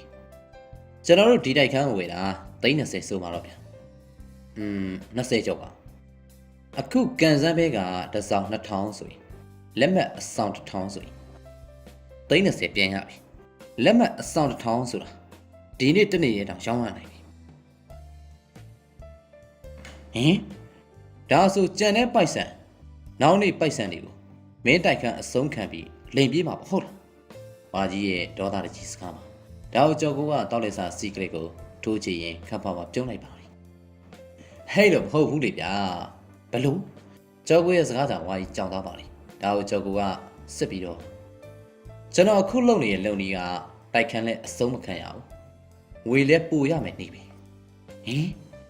ဘလို့တိုက်ခန်းလဲကိုရငွေလဲပို့ရတယ်နေဟုတ်လားဝါကြီးအန်အော်တချင်ပေးပါလေကြော်ကိုကကောင်းကြီးလိုက်ပြီဟုတ်တယ်ကို့အတွက်ဘာမှအဆုံးမရှိတဲ့နေပြီကြော်ကိုစကားကြားတာနဲ့ဝါကြီးစိတ်ဝင်စားတော့ပါလေဘလို့လုံးပါလေဝါရင်ပြေးကိုကြော်ကိုကခါကိုမှတ်လိုက်ပြီလွယ်လွယ်လေးပါဗျာအခုကျွန်တော်တို့ဒီတိုက်ခန်းကိုကန်ဆန်းပဲလက်မှတ်တစ်ဆောင်2000နဲ့ရောင်းတော့မယ်ဆိုပါတော့လက်မှတ်ပေါင်း1000ပဲရောင်းရတယ်ဆိုငွေက30ပြန်ရပြီအဲ့ဒီငွေ30ကိုတခြားစီးပွားရေးမလုပ်ရင်တော့ဘန်မှာပဲသွားပြီးပြန်ထည့်ထားအဲ့ဒီတစ်နှစ်တွင်းမှာဒီတိုက်ခန်းဟာကိုယ့်တိုက်ခန်းဖြစ်တဲ့အတွက်ကိုပဲနေရလိမ့်မယ်တစ်နှစ်ပြည့်တဲ့ခါကျမှကန်ဆန်းပဲမဖောက်ဖြစ်တော့ဘူးထိုးထားတဲ့ငွေတွေပြန်အမ်းမယ်ဆိုပြီးသူတို့ရဲ့ငွေကန်ဆန်းပဲထိုးထားတဲ့သူတွေရဲ့ငွေကိုယ့်ဘက်မှာအပ်ထားတဲ့ငွေကိုပြန်ထုတ်ပြီးပြန်အမ်းလိုက်ရုံပဲအကျိုးအမြတ်ကသူတို့ငွေကိုကိုကဘန်ထဲထည့်ထားတဲ့အတွက်ဘန်တို့ကကိုရမယ်လေဗျာ30နဲ့ဘန်တို့ကြီးပဲတွက်ကြည့်ဟာရှင်းကြီးပါလားကွာ ကျော်ကိုစကားဆုံးတာနဲ့ဝါကြီးဝမ်းတာအားရထအောင်ပါစဉ်းစားကြည့်လေပိုက်ဆံရပုံကလွယ်လွယ်လေးပါကိုကပိုက်ဆံစိုက်ပြီးတိုက်ခန်းဝယ်တယ်အဲဒီတိုက်ခန်းဝယ်တဲ့ပိုက်ဆံကိုကန်ဆန်းမဲထိုးတဲ့သူစီကပြန်ယူတယ်ပြီးတော့သူတို့ပတ်စံကိုကိုပတ်စံလုတ်ပြီးဘန်းမှာအပ်တယ်ဒီလိုဘန်းမှာအပ်ထားတဲ့အတွက်ဘန်တို့ကကူရတယ်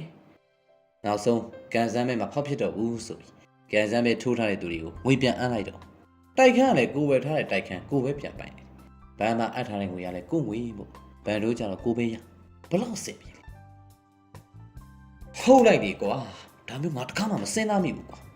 ဝါကြီးရဲ့ဝါသာအားရထောက်ခံတတ်တာဒါကိုကြောက်ကပြုံးလိုက်ပြီဒါလည်းဘယ်ဟုတ်မလဲဗျာတိုက်တိန်ကိုငွေ2000နဲ့ရမယ်ဆိုတော့လက်မှတ်ဆောင်ရတောင်းချီရနိုင်တယ်အဲ့လောက်လက်မှတ်ရောင်းရရင်တိုက်ခန်းထားခဲ့ပြီးလိန်ပြေးလူတောင်းရနေပြီအားရောက်အဲ့လိုတော့မလုပ်ပါနဲ့ကွာသဘောပြောတာပါဗျာကျုပ်လည်းမလုပ်ပါဘူးတနေ့ကြာသွားလို့ကန်ဆန်းထားတာပြန်အမ်းမယ်ဆိုရင်တော့ထိုးထားတဲ့လက်မှတ်ပြောက်လို့2000ပဲကွာပြန်မယူတော့ပါဘူးဆိုတဲ့သူတွေကပိုက်ဆံလာခိုင်းရအောင်ပြီနောက်ပြီးတော့ဘန်တို့ကိုပြန်တက်ကြည့်အောင်ကန်ဆန်းလဲလက်မှတ်1000ရတာကိုဘန်လေးကိုထည့်ထားလိုက်ရင်ဘန်တို့ကအဲ့တလောက်ပြန်ရမှာပဲဟာမှန်ပါကွာမှန်ပါငါတို့တောင်လမ်းကြုံလို့ဝင်ထိုးတာကန်ဆန်းပဲတစ်ခါပြန်ကြည့်ပြတာမဟုတ်ဘူးကွာဒါနဲ့နေပါဦးကွာဒီလက်မှတ်တွေကိုဘယ်သူရောင်းမှာလဲ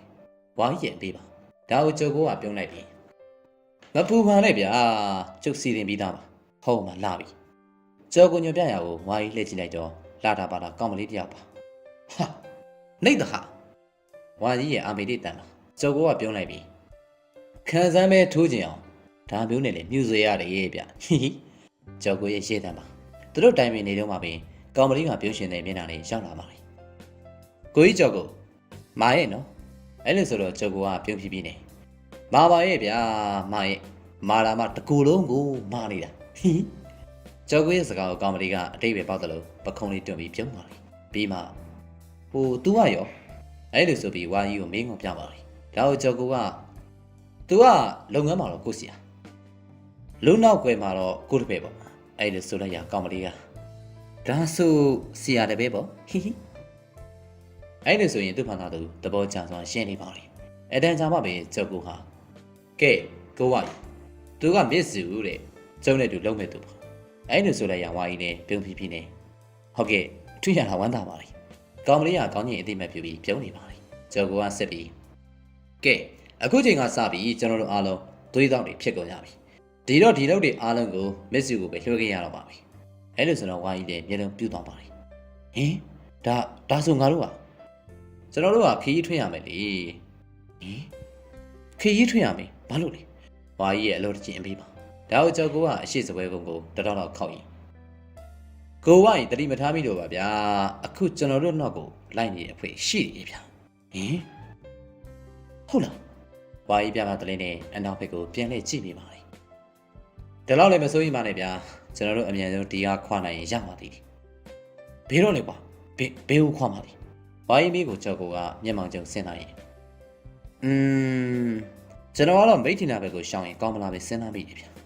မိထီနာဟုတ်လားဘယ်တော့သွားမှာလဲအခုလေဗျာဟင်မိထီနာမျိုးရဲ့အထင်ကြီးမိထီနာကန်တပီးမှာတိစောက်ထားတဲ့ဝင်စင်းအကီယာဝင်းရတာဘဝတည်ပြီးဝိုင်းမိထီလာခဲ့ခြင်းကိုငေ့ကြည့်ပါလိမ့်ဂျော်ကိုကတော့ secret လိတ်ကိုစိတ်မြင့်နေပြီးဖွာရင်ဘာတွေစဉ်းစားနေမသိပါဘူးသူ့ဘုံကတော့လိမ့်နေမှုနဲ့ထပ်ပြေးတိတ်ရှန်လာဖို့မပေါက်ပဲအလုံများလုံးလို့လာရောက်ပြီးအနားယူနေတဲ့ပုံမျိုးပေါက်နေပါလိမ့်ဝါကြီးခင်ဗျားတော့မိထီလာရောက်လာရလားစိတ်ပဲချမ်းသာရမလားရန်ကုန်မြို့ကနေပဲထွက်ပြေးလာခဲ့ရလို့ဝန်ပင်နေရမလားဖြစ်နေပါလိမ့်ယခုဆိုရင်သူတို့ထံမှာဝေရေးကြီးရဲတန်တင်ရှိနေပါပြီအဲ့ဒီငွေများကတော့တပားသူထံကနေဖြန့်ချယူထားတဲ့ငွေများဖြစ်လို့စိတ်မချမ်းသာဖြစ်နေရပါလိမ့်ရှေ့ဆက်ပြီးဘာစစ်ဖြစ်မယ်ကိုဘာမှရည်ရမသိပါဘူးသူတို့ကိုယ်တိုင်လည်းဘာမှမသိသေးပါဘူးဝါကြီးတရားစိတ်လေးစားနဲ့တက်ပြင်းမော်ကြီးကိုချပြီးပါလိမ့်အဲ့အချိန်မှာပဲကြောက်ကဘယ်နဲ့လဲကိုဝါကြီးဘာတွေစိတ်ဆင်းရဲပြီးတက်ပြင်းနေချနေရလဲဗျာကြောက်ကစကောင်ဝါကြီးကအေးကွာငါတို့ဘဝနေထိုင်မှုနေစိတ်လေးနေပြီလို့ပါဘယ်ကိုသွားရမှန်းမသိဘာစစ်ဖြစ်နေမှန်းမသိကွာဘာကြီးရဲ့စကားကိုကြောက်ကခါရှင်းလိုက်မစိုးရိမ်ပါနဲ့ဗျာကျွန်တော်တို့နောက်ဆုံးသွားရမယ်လမ်းတလန်းပဲရှိတော့တယ်ဟင် ကျော်ကိုရဲ့စကားကြောင့်ဝါရီမျက်လုံးပြူးသွားပါလေ။ဒါကိုကျော်ကိုကရေနေတဲ့ချိုင်ပေါ်တော့လိုက်ပြီ။ကဲ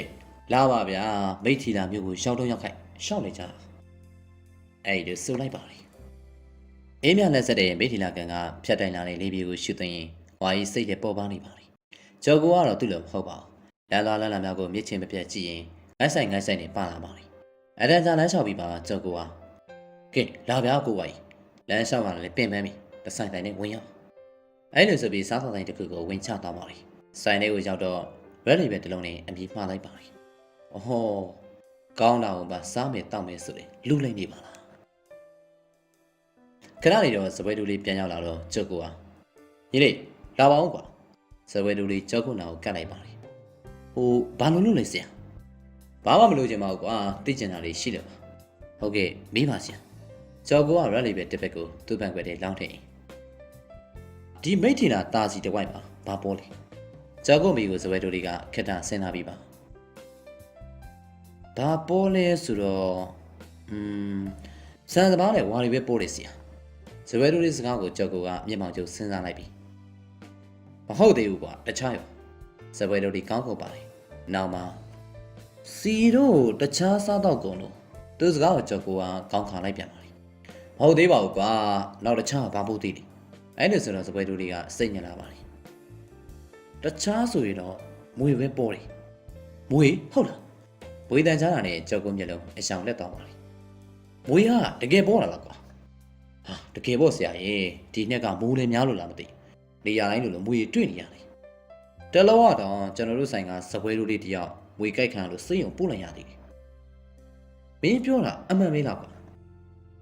ဝေဒန်ချားတာနဲ့ကြောက်ကိုဘာကြောင့်တလောက်ထိစိတ်လှရှားနေရကြောင်းကိုဝါရီမစင်သားတတ်ဖြစ်နေပါလေအမှန်ပဲဆရာအရင်ကမမြင်ခဲ့ဘူးတဲ့ပွေတွေကလမ်းမပေါ်ရောက်လာလို့တလုံးကလူတွေလိုက်ပြီးဝိုင်းဖမ်းကြသေးတယ်ဝေဒန်ချားတာနဲ့ကြောက်ကိုဘာကြောင့်တလောက်ထိစိတ်လှရှားနေရကြောင်းဝါရီမစင်သားတတ်ဖြစ်နေပါလေအမှန်ပဲဆရာအရင်ကမမြင်ဘူးတဲ့ပွေတွေလမ်းမပေါ်ရောက်လာလို့တလုံးကလူတွေဝိုင်းပြီးဖမ်းရသေးတယ်စပွဲလေးစကားကိုကြောက်ကိုကသူ့ရှိစပွဲကိုပုတ်လိုက်ပြီ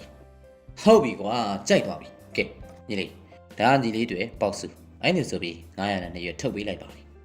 ကျေးဇူးပဲဆရာစပွဲတို့လေးရဲ့ဝမ်းသာအားရစကားကမှာဇော်ကိုမျက်နှာပေါ်မှာညှို့လင့်ချက်တို့နဲ့တောက်ပြောင်လို့ပါဒါဝါကြီးကနားမလည်နိုင်ဆောင်လေဟေ့ဘယ်ဘာလို့လုံးမလို့လဲကွာဟမ်အဲ့လိုဆိုတာကိုကြောက်ကိုကသူ့ရှိရရုပ်ခွက်ကိုကမန်းကနန်ကွက်ကနေမော့ချလိုက်ပြီခမရမသိရင်တာနေစမ်းပါဗျာကဲဒါခမရရှင်းထားနေပြီတဲခုကန်ကိုပြန်လိုက်တော့ခဏနေမှကျုပ်ပြန်လာမယ်အဲ့လိုဆိုပြီးတုတ်တီတုတ်ပြနဲ့ထားပြီးထွက်သွားပါလိမ့်ဝါကြီးကကြော်ကိုကြည့်ပြီးကြောင်လေးတွေပါဝါကြီးတဲခုကန်ကိုပြန်ရောက်ပြီးတိတ်မချခင်ပါပဲကြော်ကိုတက်တာကြီးတလုံးဆွဲပြီးပြန်ရောက်ချလာပါလိမ့်အဲ့ဒီတက်တာကြီးကဘာလဲကွာဟမ်အဲ့လိုဆိုတာကိုကြော်ကိုကတလုံးနဲ့ပြန်ပြေးပါလိမ့်မွေဝါကြီးတရားအမှုပြေအောင်မကစပင်တွေပါထောက်တက်ကုန်ပါလိမ့်မင်းကဟိုရလားကွာသူစကားတော့မဆုံးလိုက်ပါဘူးကြော်ကိုယူလာတဲ့တက်တာတွေကမွေကြီးတကောင်ထက်လာတာတွေ့ရပါလိမ့်ဝါကြီးချက်တွေတေးတော့ပါလိမ့်ဟုတ်တယ်ဘွေကမဲနေတဲ့မွေဟောက်ကြီးတကောင်ပါဒေါ်သားတစ်ချင်းနဲ့ဗပြင်းကြီးထောင်ပြီးမန်ဖီလို့နေပါလိမ့်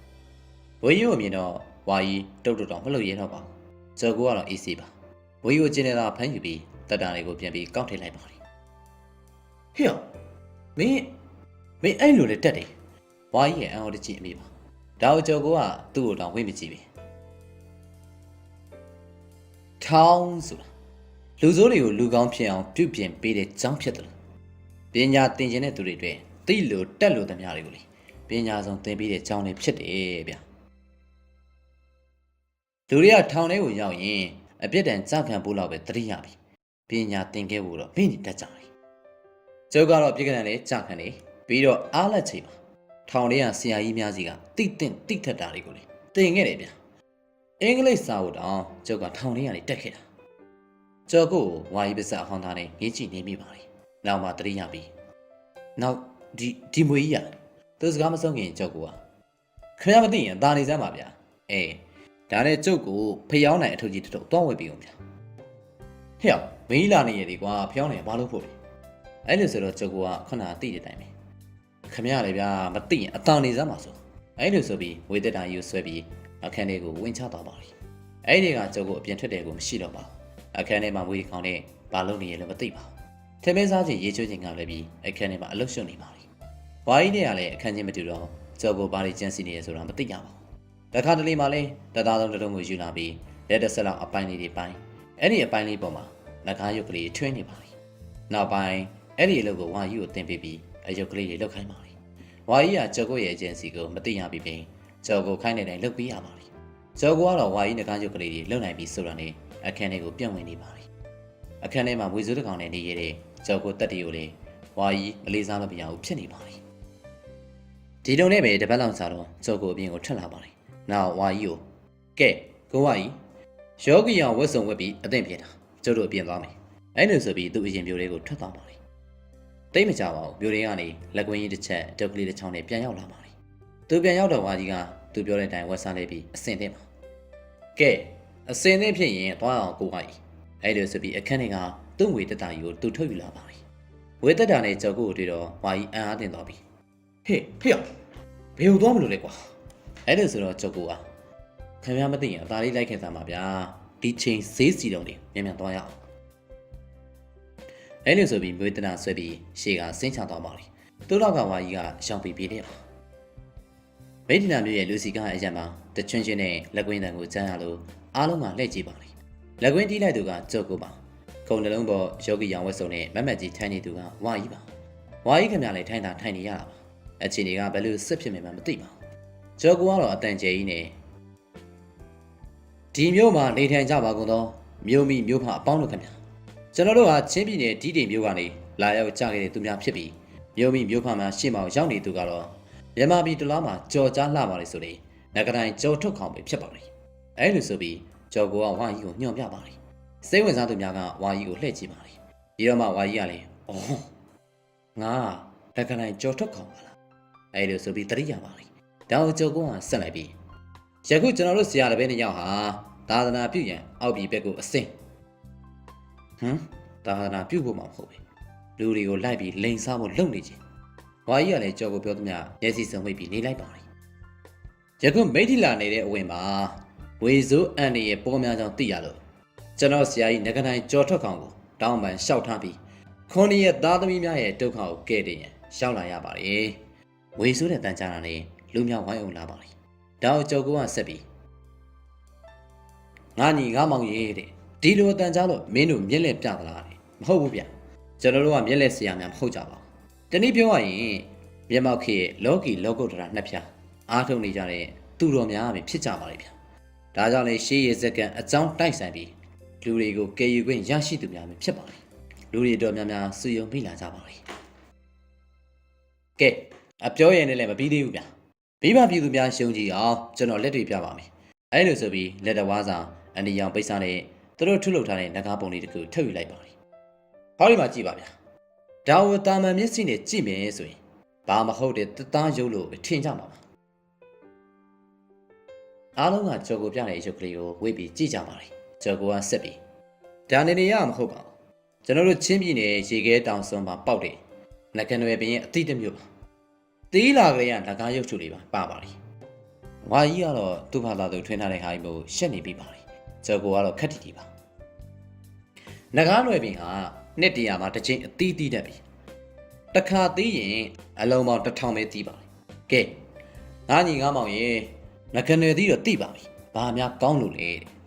ဲဟုတ်ကဲ့ရှင်းပြမယ်ဗျာနှစ်တရာမှာတစ်ခါသီးတဲ့ငကားရွယ်ပင်အသီးသီးပြီဆိုပြီးအဲ့ဒီအသီးကင်းနဲ့ရတဲ့မွေစိုးမှန်တယ်ဗျာငကားရွယ်ပင်ခြေရင်းကိုအရောက်လာပြီးစားထားသမျှကိုအန်ချတောင်းပန်ရတယ်အဲ့လိုကြော်ကူအပြောမှာလူတွေမျောသွားပါလိမ့်ဟုတ်ကဲ့ပြောလိုက်နဲ့ပြောကြပါလိမ့်ဗျာကျွန်တော်လက်တွေ့ပြပါမယ်စီဝိုင်းလေးတွေနည်းနည်းချက်ပေးပါဗျာအန်ရရှိလို့ပါအဲ့လိုဆိုတော့လူတွေအားလုံးနောက်ဆုတ်သွားပါလိမ့်ဟောဒီတက်တာထဲမှာအင်ပဒန်စိုးသွန်းတဲ့ဝေဆိုးကြီးတစ်ကောင်ရှိတယ်ကဲကြည့်ဗျာအဲ့လိုဆိုပြီးတက်တာကိုအုံကနေဖွင့်လိုက်တော့အထဲကသူပွေးထားတဲ့မွေးဟောက်ကြီးအုံကနေထွက်လာပါလိမ့်မွေးဟောက်ကြီးဟာဘလောက်ဒေါသထွက်မှန်းမသိပါဘူးဗပြင်းကြီးကိုခွန့်နေအောင်ထောင်းပြီးမန့်ဖိနေပါလိမ့်ဝေးကြီးကိုမြင်တော့ဘိုင်းကိုကြည့်နေသူများရှဲထွက်သွားပါလိမ့်ဒါကိုကြောက်ကိုကကဲမွေးကြီးကတော့မြင်တဲ့အတိုင်းပဲဗျာဒီမွေမျိုးဟာအလွန်ကိုအစိတ်ပြင်းလာပါလေဆိုရင်တော်ကြီးမွေဟောက်မျိုးပါလူကိုပေါက်မိတာနဲ့နေရာမှာတုံးကနေလဲကျလောက်တဲ့ဝေဆိုးဖြစ်တယ်ဒီတော့ဝေအန်ရကိုကောက်ွယ်နေအောင်စီဝိုင်းလေးနည်းနည်းလေးချက်ပေးပါ အားလုံးနောက်ဆုတ်ကုန်ကြပါလေဝါကြီးပင်စီဝိုင်းလေးကိုထမ်းပြီးတထိတ်ထိတ်ပါမွေကြီးသူ့ပဲလဲလာရင်ထွက်ပြေးရန်ပြင်ထားပါလေအားလုံးလှလှရှားရှားဖြစ်နေကြပြီမြေကြောက်ကူကတော့အေးစစ်စစ်ပါတချို့ကတော့ပြောတယ်ဗျဆေးစရာရဲ့မွေစိုးအဆွဲချိုးမှာပေါ့တဲ့အစိတ်ထုတ်ထားမှာပေါ့လေလုံးဝမထုတ်ထားပါဘူးလုံးဝမချိုးထားဘူးခင်ဗျမယုံရင်ကြည့်ပါအဲ့လိုဆိုပြီးလက်ထဲကင်ထားတဲ့တုပ်ကိုဝှေ့လိုက်တာနဲ့ဝေကြီးကဖြီးကလေးမြောင်အတန်နဲ့တူတောက်ခနဲ့လှမ်းပေါက်ပါလေဟာဟေးကြည့်နေတဲ့ပြည်တန်တန်ကအာမေလေးတန်များကိုကြားရပါလေဒါကိုကြော်ကိုကပဲအားလုံးမြင်တဲ့အတိုင်းပါဒီဝေရအင်မတန်စိုးသွန်းလာတဲ့မွေစိုးပြည်တန်များသိပြီးကြောက်နေကြပြီလားပြည်တန်ကအကြတာမင်းမကြောက်ပါဘူးမကြောက်ပါနဲ့ဗျာကျွန်တော်မှာငကနေတီရှိတယ်အဲ့ဒီငကနေတီရဲ့အစမ်းကိုကျွန်တော်လက်တွေ့ပြပါမယ်အဲ့လိုဆိုပြီးပိဿာနေတစ်ခုကိုထုတ်ပြီးအဲ့ဒီပိဿာပေါ်မှာငကနေတီလို့ခေါ်တဲ့သူတို့ပြုတ်လောက်ထားတဲ့ငကားတရုပ်ကလေးကိုတင်ပြီးဒေါသကြီးနေတဲ့မွေစိုးကြီးရှိကိုပြလိုက်ပါလေအားလုံးကလည်းကြော်ကုတ်ကိုတော့ဝေပေါက်ခံရတော့မေးဆိုတဲ့အသိနဲ့တထိတ်ထိတ်ကြည့်နေပါလေဒါပေမဲ့အထင်နဲ့အမြင်တက်ဆင်လွဲလောက်အောင်အံ့အားသင့်သွားနေပြီခေါနာတွေ့ကြရပေါက်မတက်ဒေါသလည်းကြီးဖြစ်နေတဲ့မွေဟာချက်ချင်းပဲပြင်းကိုချပြီးကြော်ကုတ်နဲ့ဝေရကိုထွက်ပြေးရန်တာဆူနေသည်ကိုတွေ့ရပါလေဝေလဲရဘက်ကိုလူတွေကရုပ်ရုပ်တဲတဲပါဒါကိုကြော်ကုတ်ကဝေခါးတွေကကျင်းနေသွားပြန်ဖက်ပြီးဝေကိုပြေးသက်ရှိမြောက်ပြပြီးကဲပြေးသက်ကြီးမြင်တဲ့အတိုင်းပါပဲငကနေသီးဟာဘလောက်အစွမ်းထက်တယ်လဲဆိုတာအဗီဒန်စိုးသွမ်းတဲ့မွေစိုးတောင်တီကောင်ဘဝကိုရှောက်သွားပါပြီသူစကားကိုအားလုံးကသဘောကျသွားတယ်လက်ခုပ်တွေဝိုင်းပြီးတီးကြပါလေဒါကိုကြော်ကိုကဆက်ပြီးဒါနဲ့နေပါအောင်ငါညီရဲ့ငါမောင်ရဲ့တဲ့ငကနိုင်သီးကမွေတစ်ခုပဲနိုင်သလားတဲ့မဟုတ်ဘူးဗျရှိသေးတယ်ဒီငကနိုင်သီးဟာမွေလိုကြောလျားရှိတဲ့အရာအကုန်နိုင်ပါလေဒါဆိုဘာတွေလဲငါညီငါမောင်ရဲ့တဲ့အန်ဒီကတော့လူမှာဖြစ်တတ်တဲ့လက်ကောင်အားလုံးတွေကရေတံတဲ့ကြားပါလေဒါကိုကြော်ကိုကခက်တီတီနေမယုံမရှိပါနဲ့ပြည်သက်လက်တွေ့ပြမယ်လေကောင်းရှိသူများဟောဒီကြည့်နေတဲ့ထဲမှာပါရင်မရှင်းနဲ့စီဝိုင်းလေးကိုဝင်လာလိုက်ပါဟောဒီငကနိုင်သီးနဲ့တို့လို့တွန့်ကနေမှမတိတ်သဘောရှိပြောဗျကဲပြောပါအောင်လက်တွေ့ပြရအောင်လေကောင်းရှိတဲ့သူများရှိသလားရှိရင်လက်တွေ့ပြကြလို့ပါအဲ့လိုဆိုပြီးခက်တီတီနဲ့လိုက်ပြီးပါလေဘယ်သူမှထွက်မလာပါဘူးဘလို့ထွက်လာမှာလဲဗျာကဲပြေးတဲ့ကြီးကျွန်တော်အတန်ကိုနားထောင်နေတဲ့ပြေးတဲ့ကြီးရောလေကောင်းရှိတယ်ဆိုပါအောင်ဗျာလူရှိသူရှိစီဝိုင်းတွေကိုဖင်လန်ပြီးဝင်ရဲလာဘယ်ဝင်ရဲမလို့ဗျာဒီတော့ဘသူမှထွက်မလာတော့အဲ့မှာစလာပဲကဲဘေးပြန်ပြီဗျာဒီငကနိုင်သီးဟာမွေလေကောင်းဒီလောက်ပဲစွန့်သလားတဲ့ဟုတ်ကဲ့ပြောပြီးသားပါဗျာကြော်ရိုးတော်အားလုံးကိုနိုင်ပါလေဆိုပြီးငါညီဟုတ်ပြီမင်းပြောတာဟုတ်ပြီကြော်ရိုးရှိတဲ့တော်ဘာကြံသေးတယ်ဟုတ်ကဲ့ပြောမယ်ဗျာโอ้တရုတ်ပြည်ဘရင်ခက်ကချမ်းဘရင်ဟာဒီငကနိုင်တွေဒီကိုစတယ်ပြီးတွေ့ရှိခဲ့တယ်ငကနိုင်ဒီတွေများဘာတွေအစွမ်းထက်နေလဲလို့ပေးကြတယ်ကိုမမတွေဗျာချမ်းဘရင်နဲ့ဥပမာပေးပြရစီဗျာအားလုံးစိတ်ဝင်စားနေကြော်ကုကိုကြည့်နေပါလေချမ်းဘရင်မှာမိဖုရားပေါင်း112ယောက်တိတိရှိတယ်ဗျာဒါကငကနိုင်ဒီအစွမ်းပါအားလုံးတွေကရေတံတဲ့ချမ်းအားပြတ်ပါလေအမျိုးသားများစိတ်ဝင်စားပြီးရှေ့ကိုတိုးလာပါလေဒီမှာမိတ်ဆွေလောဘကြီးပြီးတလုံးလုံးမျိုးချမိရင်တော့ကိုဘွားနဲ့ကိုတော့ကြော်ကွေးရဲ့စကားအမျိုးသားများအကြီးကျယ်သဘောကျကုန်ပါလေကဲအဲ့လိုစွမ်းနေစီဗျာဟောဒီမှာကိုယ်တိုင်ကိုကြရောင်းပြီးပြီဗျာသူစကားကြောင့်ရှေ့တိုးသူကတိုးအိမ်၌သူကနိုင်ဖြစ်ကုန်ကြပါလေအားလုံးကိုကြည့်ပြီးမှကြော်ကူဟာကဲအဲ့ဒီ၃မျိုးကိုလက်တွေ့စမ်းတဲ့ငကနိုင်ဒီကိုကျွန်တော်ရောင်းချပေးမယ်ကဲဘယ်လိုရောင်းချပေးပါလဲဟောဒီမှာပါတကယ်စမ်းထက်တာမို့ဈေးပေါ်နေလည်းမရနိုင်ဘူးဗျာကဲမိဘမြည်သူများဝယ်သုံးနိုင်အောင်ဈေးကြီးနဲ့ပြယူပါတစ်မျိုးကို2000နဲ့3မျိုးပေါင်း6000ပါကျော်ဝက်စကားကိုအားလုံးလှုပ်ရှားဖြစ်သွားပါလေ6000ဆိုတဲ့ငွေကြောင့်ဝယ်ယူရန်တွန့်သွားကြပါလေဒါကိုကျော်ကိုကငါညီရဲ့ငါမောင်ရဲ့တဲ့မင်းဟာမများလုံးဘူးလားတဲ့ဟုတ်ကဲ့ကျွန်တော်ရဲ့ငကနိုင်သီးဟာတခြားလိန်ရောင်းတဲ့ဈေးတွေလိုအတုပါမဟုတ်ဘူးမိဘပြည်သူများမြင်တွေ့ပြီးသားပဲဖြစ်ပါလေဒါပေမဲ့မိဘများကိုကူညီနိုင်စေခြင်းလုံးကဈေးတောင်ကို6000ရောင်းပါကျွန်တော်1000ကျပ်လျှော့ပြီးဈေးတောင်ကို9000ကျပ်နဲ့ရောင်းချနိုင်ပြီခင်ဗျာအားလုံးကိုကျေးဇူးတင်ပါတယ်ခင်ဗျာအဲ့လိုဆိုပြီးငကနိုင်တွေသည်ဆိုတဲ့သူတို့လှုပ်ထားတဲ့တက်သားမမှုရုပ်ကလေးများထင်ထားတာတဲ့စောပြီးပြက်ကနေကုန်သွားပါလိအဲ့လိုနဲ့အရုပ်ကလေးတွေလုံးနေရာစုံငွေတကောင်နဲ့လိုက်လံပြတာရောင်းချရာငွေတော်တော်များများစုမိသွားပြန်ပါလိတဲကိုကန်ကိုပြန်ရောက်တော့နှစ်ယောက်စလုံးမလုံနိုင်မရှားနိုင်ဖြစ်လာအောင်နွမ်းဖက်နေပါလိအဓိကပင်မမခံနိုင်တဲ့ဝါကြီးကပူဆိုးပါလိ ရှောက်ပြီးကြရကရင်ပေါ်ခြေပြက်လက်ပြက်နဲ့လှဲနေပါလေကျော်ကိုကတော့သူ့ခန်းထဲမှာမွေတကောင်နဲ့ဘာလုပ်နေတယ်မသိပါဘူးဝါကြီးတဲ့သိကျင်စိတ်နဲ့အိမ်နေရာကနေကောက်ခနဲ့ထလိုက်ပါလေအဲနောက်ကျော်ကိုခန်းကိုအခန်းထဲမှာကျော်ကိုရှိမနေပါသူခန်းထဲမှာဖျောင်းနိုင်များဟိုတစားဒီတစားပြန့်ကျဲနေပါလေ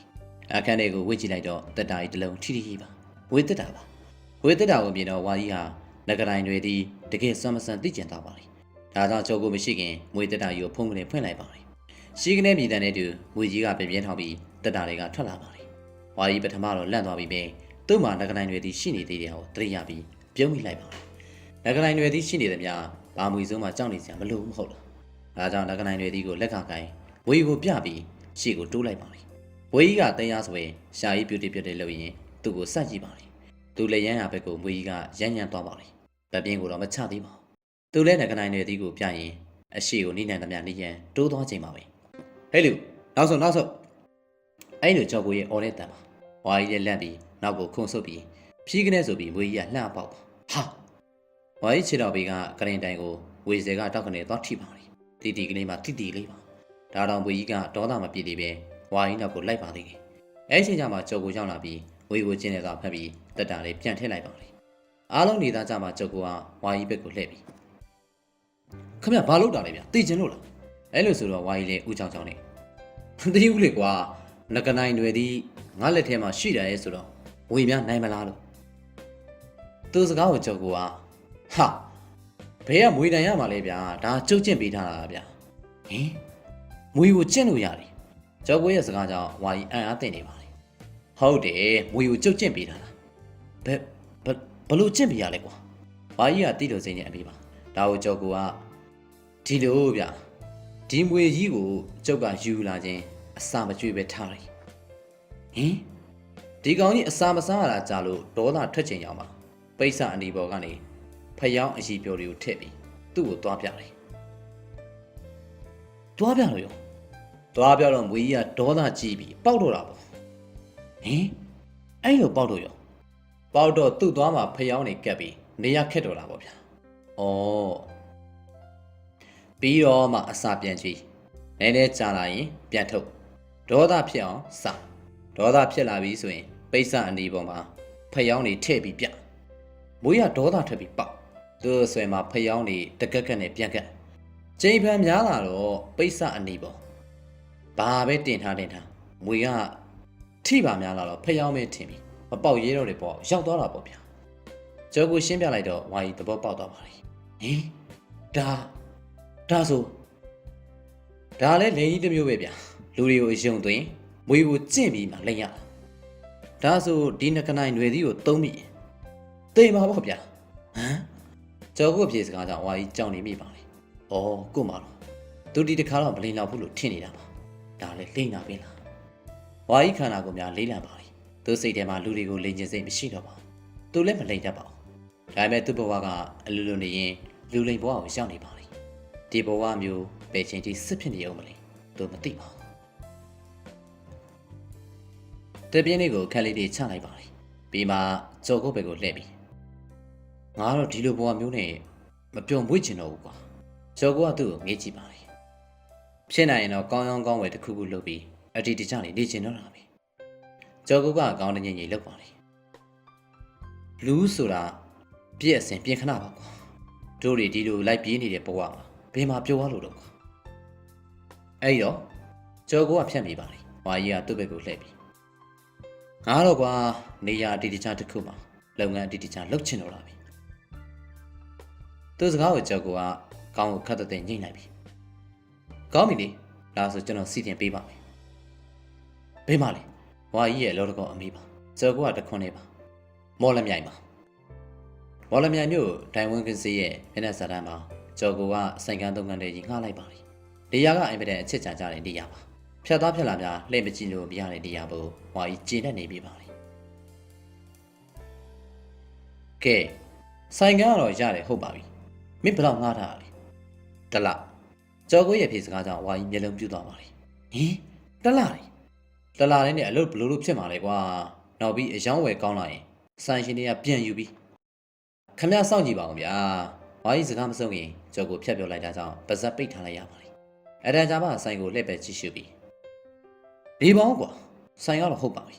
နို့ဘာတွေရောင်းကြပါလဲအဲ့လိုဆိုတာကိုကြော်ကွာသူ့ပဲခက်ဆက်ဆက်လှည့်ကြည့်ပြီဒါကြောင့်ပြောတာဗျခမစောင့်ကြည့်ပါဦးဟောမှလာနေပြီဟမ်မပြစ်နေအဲ့လိုဆိုပြီးမိကောပြတော့ကားကောင်းစားကြီးပေါ်ကဆင်းလာတဲ့လူတစ်ယောက်ပါကြော်ကွာပြုံးရှင်တဲ့မျက်နှာလေးစီးကြိုလိုက်ပါလေဒါဗျကိုမင်းနိုင်ဒါကျွန်တော်တို့ဆိုင်နေရပြီဒါကတော့ကျွန်တော်တတိကိုမြင့်ဦးတဲ့ကြော်ကွာဝါကြီးပဲပါလှည့်ပြီးမိတ်ဆက်ပေးပါလေဝါကြီးရဲ့စိတ်ထဲမှာတော့ငါတတိဖြစ်ရပြန်ပါပြီအဲ့လိုဆိုပြီးဖြစ်နေပြီပါလေတွေ့ရတာဝမ်းသာပါလေဗျကျွန်တော်ကကမ္ဘာတီဒါရိုက်တာဘေးနိုင်ပါဟုတ်ကဲ့ကျွန်တော်မြင့်ဦးပါအဲ့လိုဆိုပြီးနှုတ်ဆက်ပြီးတော့ကိုမင်းနိုင်ဆိုသူကစိုင်းနေရာကိုလှည့်ပဲကြည့်ရှုပါလေအေးဗျာနေရာလေးတော့ကြိုက်တယ်ဗျဝင်ရတော့ဝင်ကောင်းမယ်ဗျလမ်းရဲ့မျက်နှာစာလည်းဖြစ်လူစီးတဲ့နေရာလည်းဖြစ်တော့ဒီဆိုင်ကိုကြော်သွားလို့မရတော့အမှန်ပဲဗျသူစကားကိုကြော်ကိုကအားတက်သေးရောနေအဲ့ဒါကိုပြောတာကိုမင်းနိုင်ဟာစီးပွားရေးလုပ်တယ်ဆိုတော့ငွေရှိနေုံနဲ့မဖြစ်သေးဘူးလေမြင်တတ်ဖို့လေလို့တယ်အရင်ကဒီနေရာကိုဘယ်သူမှစိတ်ဝင်စားကြတာမဟုတ်ဘူးနော်အခုကျွန်တော်တတိယအကွက်ကြကြစဉ်းစားပြီးဝင်လိုက်ပါလူတိုင်းကတရေကြနေရဖြစ်လာတာဗျာမှန်နေဗျကိုမြင်ဦးစီးပွားရေးအကွက်မြင်တဲ့ပုံကိုချီးကျူးပါလေဗျာဝါကြီးခင်ဗျာမှလည်းဘာမှမသိရပဲပြုံးနေရပါလေဘာအကွက်မြင်သူလည်းမသိပါဘူးဒီကိစ္စသူလုပ်တဲ့ကိစ္စလည်းမဟုတ်ပါဘူးဒါကိုဦးမင်းနိုင်ဆိုသူကကဲအဲ့တော့ကျွန်တော်တို့ဘက်ကလှုပ်ပေးရမှာတွေကိုပြောပါဦးကိုမြင်ဦးအဲ့လိုဆိုတော့ဝါကြီးလည်းဘာမှတိုင်ပင်ထားခြင်းမရှိတာဘူးအိုးတို့အားတာတွေဖြစ်နေပါလေဒါကိုကြော်ကိုကသာကြားဖြတ်ပြီးဒီလိုခင်ဗျဦးမင်းနိုင်ကျွန်တော်တို့ဒီဆိုင်ကိုဖွင့်မယ်ဆိုတော့စီးပွားရေးလုပ်ငန်းရှင်အားလုံးကစိတ်ဝင်စားနေကြတယ်ဆိုတာဦးမင်းနိုင်အသိပဲဗျဟုတ်ပါလေအဲ့တော့ဗျာသူ့ပစ္စည်းတွေကျွန်တော်တို့ဆိုင်ကနေယူတင်ပေးပါကိုပစ္စည်းတွေကိုဒီဆိုင်မှာယူတင်ပေးစမ်းမှာစသဖြင့်အများကြီးဗျာအဲ့တော့ဗျာကျွန်တော်တို့လည်းသူတို့ပစ္စည်းတွေကိုတင်ပေးခြင်းတယ်ဒါပေမဲ့သူတို့ရဲ့ပစ္စည်းတွေကစိတ်ချရလားပါလားကျွန်တော်မသိနိုင်ဘူးဗျာဒါလည်းဟုတ်ပါလေဗျာ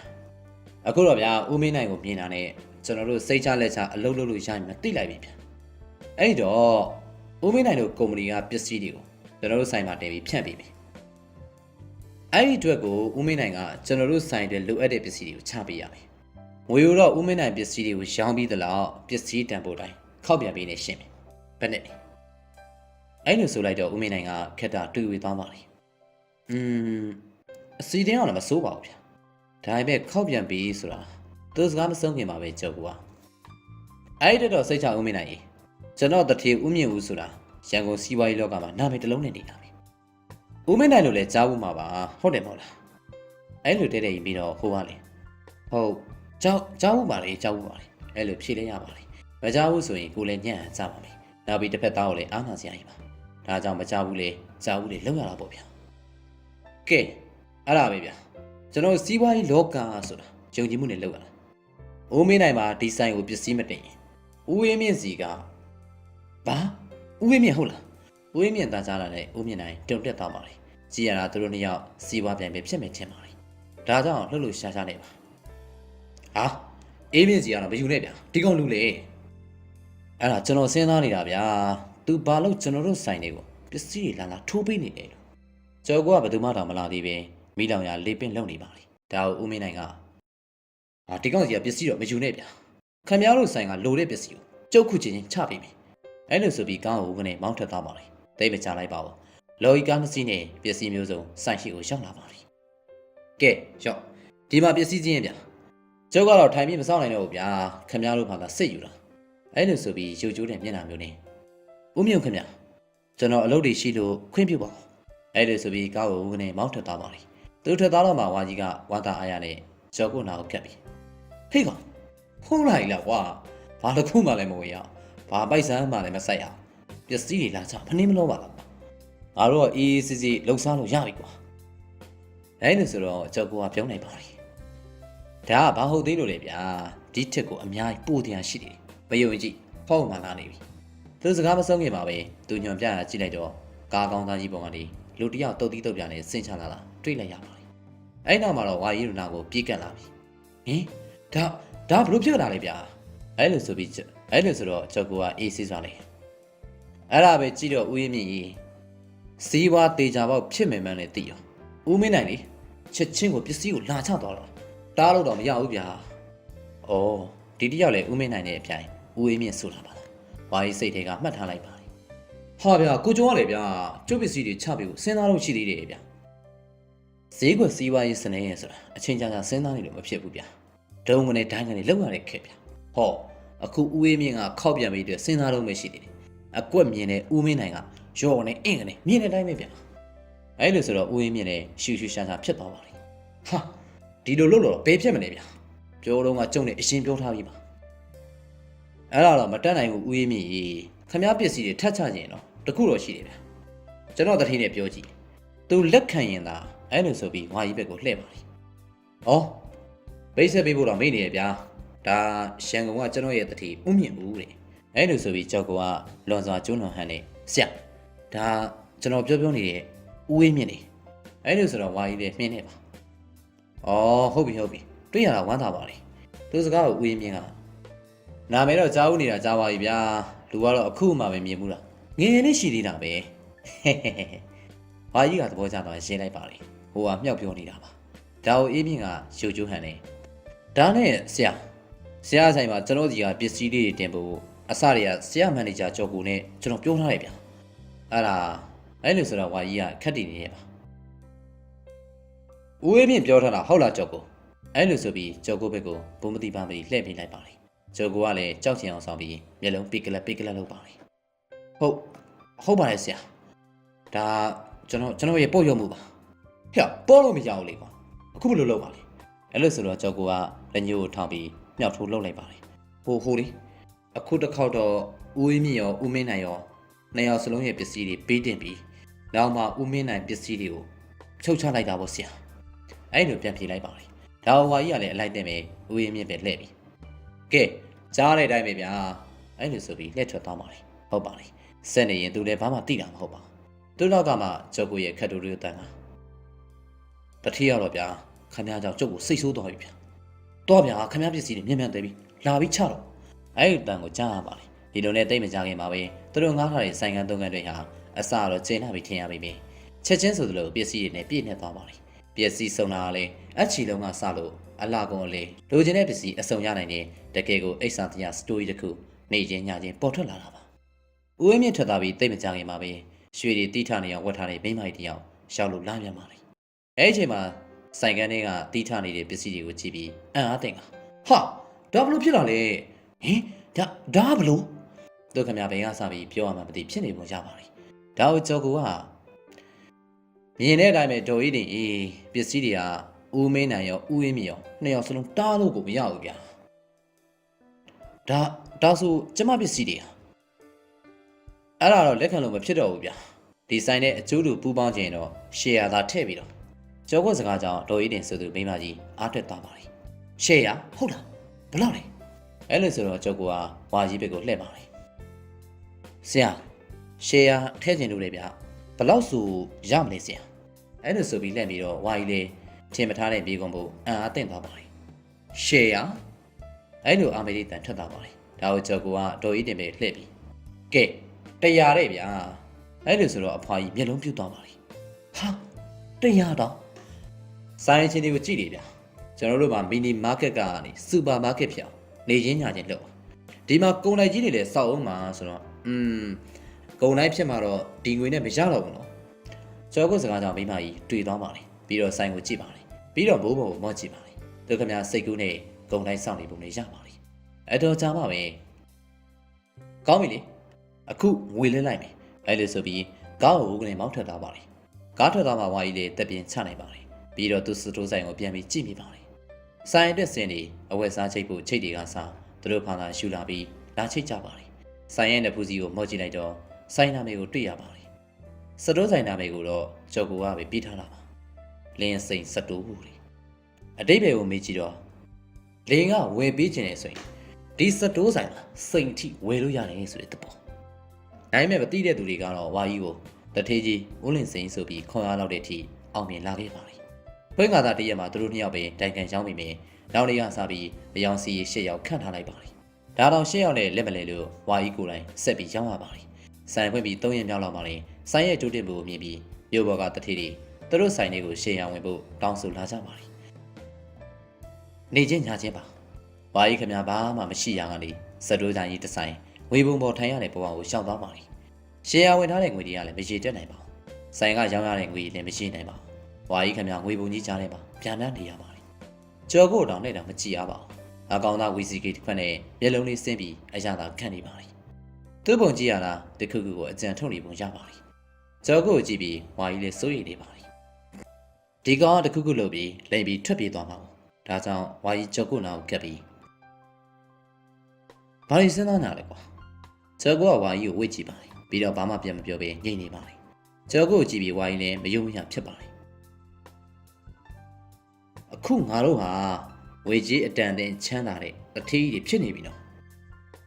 အဲ့လိုဆိုတော့ကျော်ကိုကဒါကုဝင်မှာဖို့ပဲဗျာအေးလေ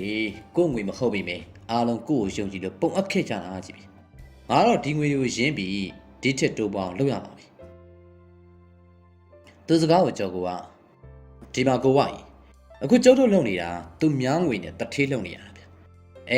ျအဲ့ဒီမှာတယောက်ကရှောင်းရောင်ကန်းကန်းနဲ့နှုတ်ထွက်သွားရင်ကျန်တဲ့သူတွေလည်းဘူးမသိပါမသိလိုက်ထွက်ပုံကြပြီအဲ့တော့ကျရင်ကျုပ်တို့စီမှာခွန်မဲကြံနေပြီကိုပိုင်နာဆိုလို့စိုင်ကန်းမှမရှိစိုင်ကန်းကလည်းတစ်လပဲငှားထားတာဗျခင်ဗျာစဉ်းစားကြည့်ကျုပ်တို့လည်းအရှုံးကြီးပဲသူတို့တကအမျက်ကြီးပဲဗျသူတို့မျက်ဖို့ကျုပ်တို့ကရောင်းကျွေးနေတယ်လို့ဖြစ်နေပြီဝါကြီးခေါင်းကုန်လိုက်ပါလေကျော်ကိုပြောတော့လေဟုတ်တယ်လို့ပါအရင်ရှင်များတဲ့ပြည့်ကိုပဲရင်ပြီးလှုပ်ကျွေးနေရတယ်လို့ပါအဲ့တော့မင်းဘယ်လိုလှုပ်ချင်လဲကျော်ကိုကပြောရင်ဝါကြီးကိုမထီတည်ကြည့်ပါလေဒီငွေတွေကိုကျုပ်တုံငွေဖြစ်အောင်လုပ်ရမှာပေါ့ဗျာရာသီဥတုကတာယာနေပါလေတဲပေများကလည်းစိမ့်နှံ့နေပါလေဖြတ်သွားဖြတ်လာကျဲပါမိပဲလင်းစိမ့်ဆိုင်မှာတော့လူများကြိတ်ကြိတ်တုံးနေပါလေဒီနေ့ကုန်ပေမန်းတမြညမရောက်တော့ဝါကြီးကောင်းချလိုက်တာနဲ့မိကနေအိပ်ပျော်သွားပါလေတရင်တို့လို့ထားကြည့်တော့ကျော်ကိုမတွေ့ရပါဘူးဘေးသွားနေပါလေဒီကောင်ညလုံးပေါက်ပြီးအရက်တောက်နေရတာစေးသားမိပြီးဝါကြီးအိမ်ရပြန်ဝင်လိုက်ပါလေတိတ်မကြခင်ကားကြီးများအပြင်းမောင်းနေတဲ့အချမ်းပါလေဝါကြီးထမကြည့်ဖြစ်ပါသူ့ဘာသာသူတနေရာကိုမောင်းသွားတယ်လို့ထင်မိပါလေနောက်မှာကားကြီးများသူ့ဆိုင်ရှိကိုစိုက်ကတ်တဲ့အတန်ပါဆိုင်တကားဖွင့်တယ်များကြလို့ဝါကြီးအံ့အားတင်သွားပါလေဒီချင်းကြီးဘသူဆိုင်တကားကိုလာဖွင့်ပါလေတခိုးများလားသူစင်းသားနေတော့မှပဲသူ့အခန်းကိုကလိုက်ကြရိုက်ပြေးလာတဲ့အတက်ကျော်ကိုပါဟဲ့လူကိုဝိုင်းထတာမြက်မြက်ထအဲ့လိုဆိုတော့ဝါကြီးလည်းအံ့အားသင့်သွားပါလေဘာဖြစ်လို့လဲကွာဘာဖြစ်လို့လဲမေးမနေပြန်မြက်မြက်ထ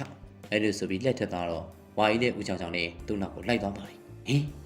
်မြင်ရတဲ့မြင်ကွင်းကြောင့်ဝါကြီးအံ့အားသင့်သွားပါလေဆိုင်ထဲကရှိရှိသမျှပစ္စည်းများကိုကားပေါ်ကိုအကုန်ပြစ်တင်နေကြတယ်မြင်ကွင်းပါဟင်ဒါဘာလို့မလို့သူစကားပင်မဆုံးလိုက်ပါဘူးကျော်ကိုက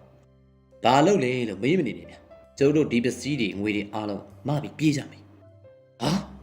ာကျော်ကိုရဲ့ဖြေစကားကြောင့်ဝါကြီးအံ့အားသင့်သွားပါလေဘာဘလို့လဲကွာဒါတွေအားလုံးကိုမပြီးပြေးမယ်ဟုတ်လား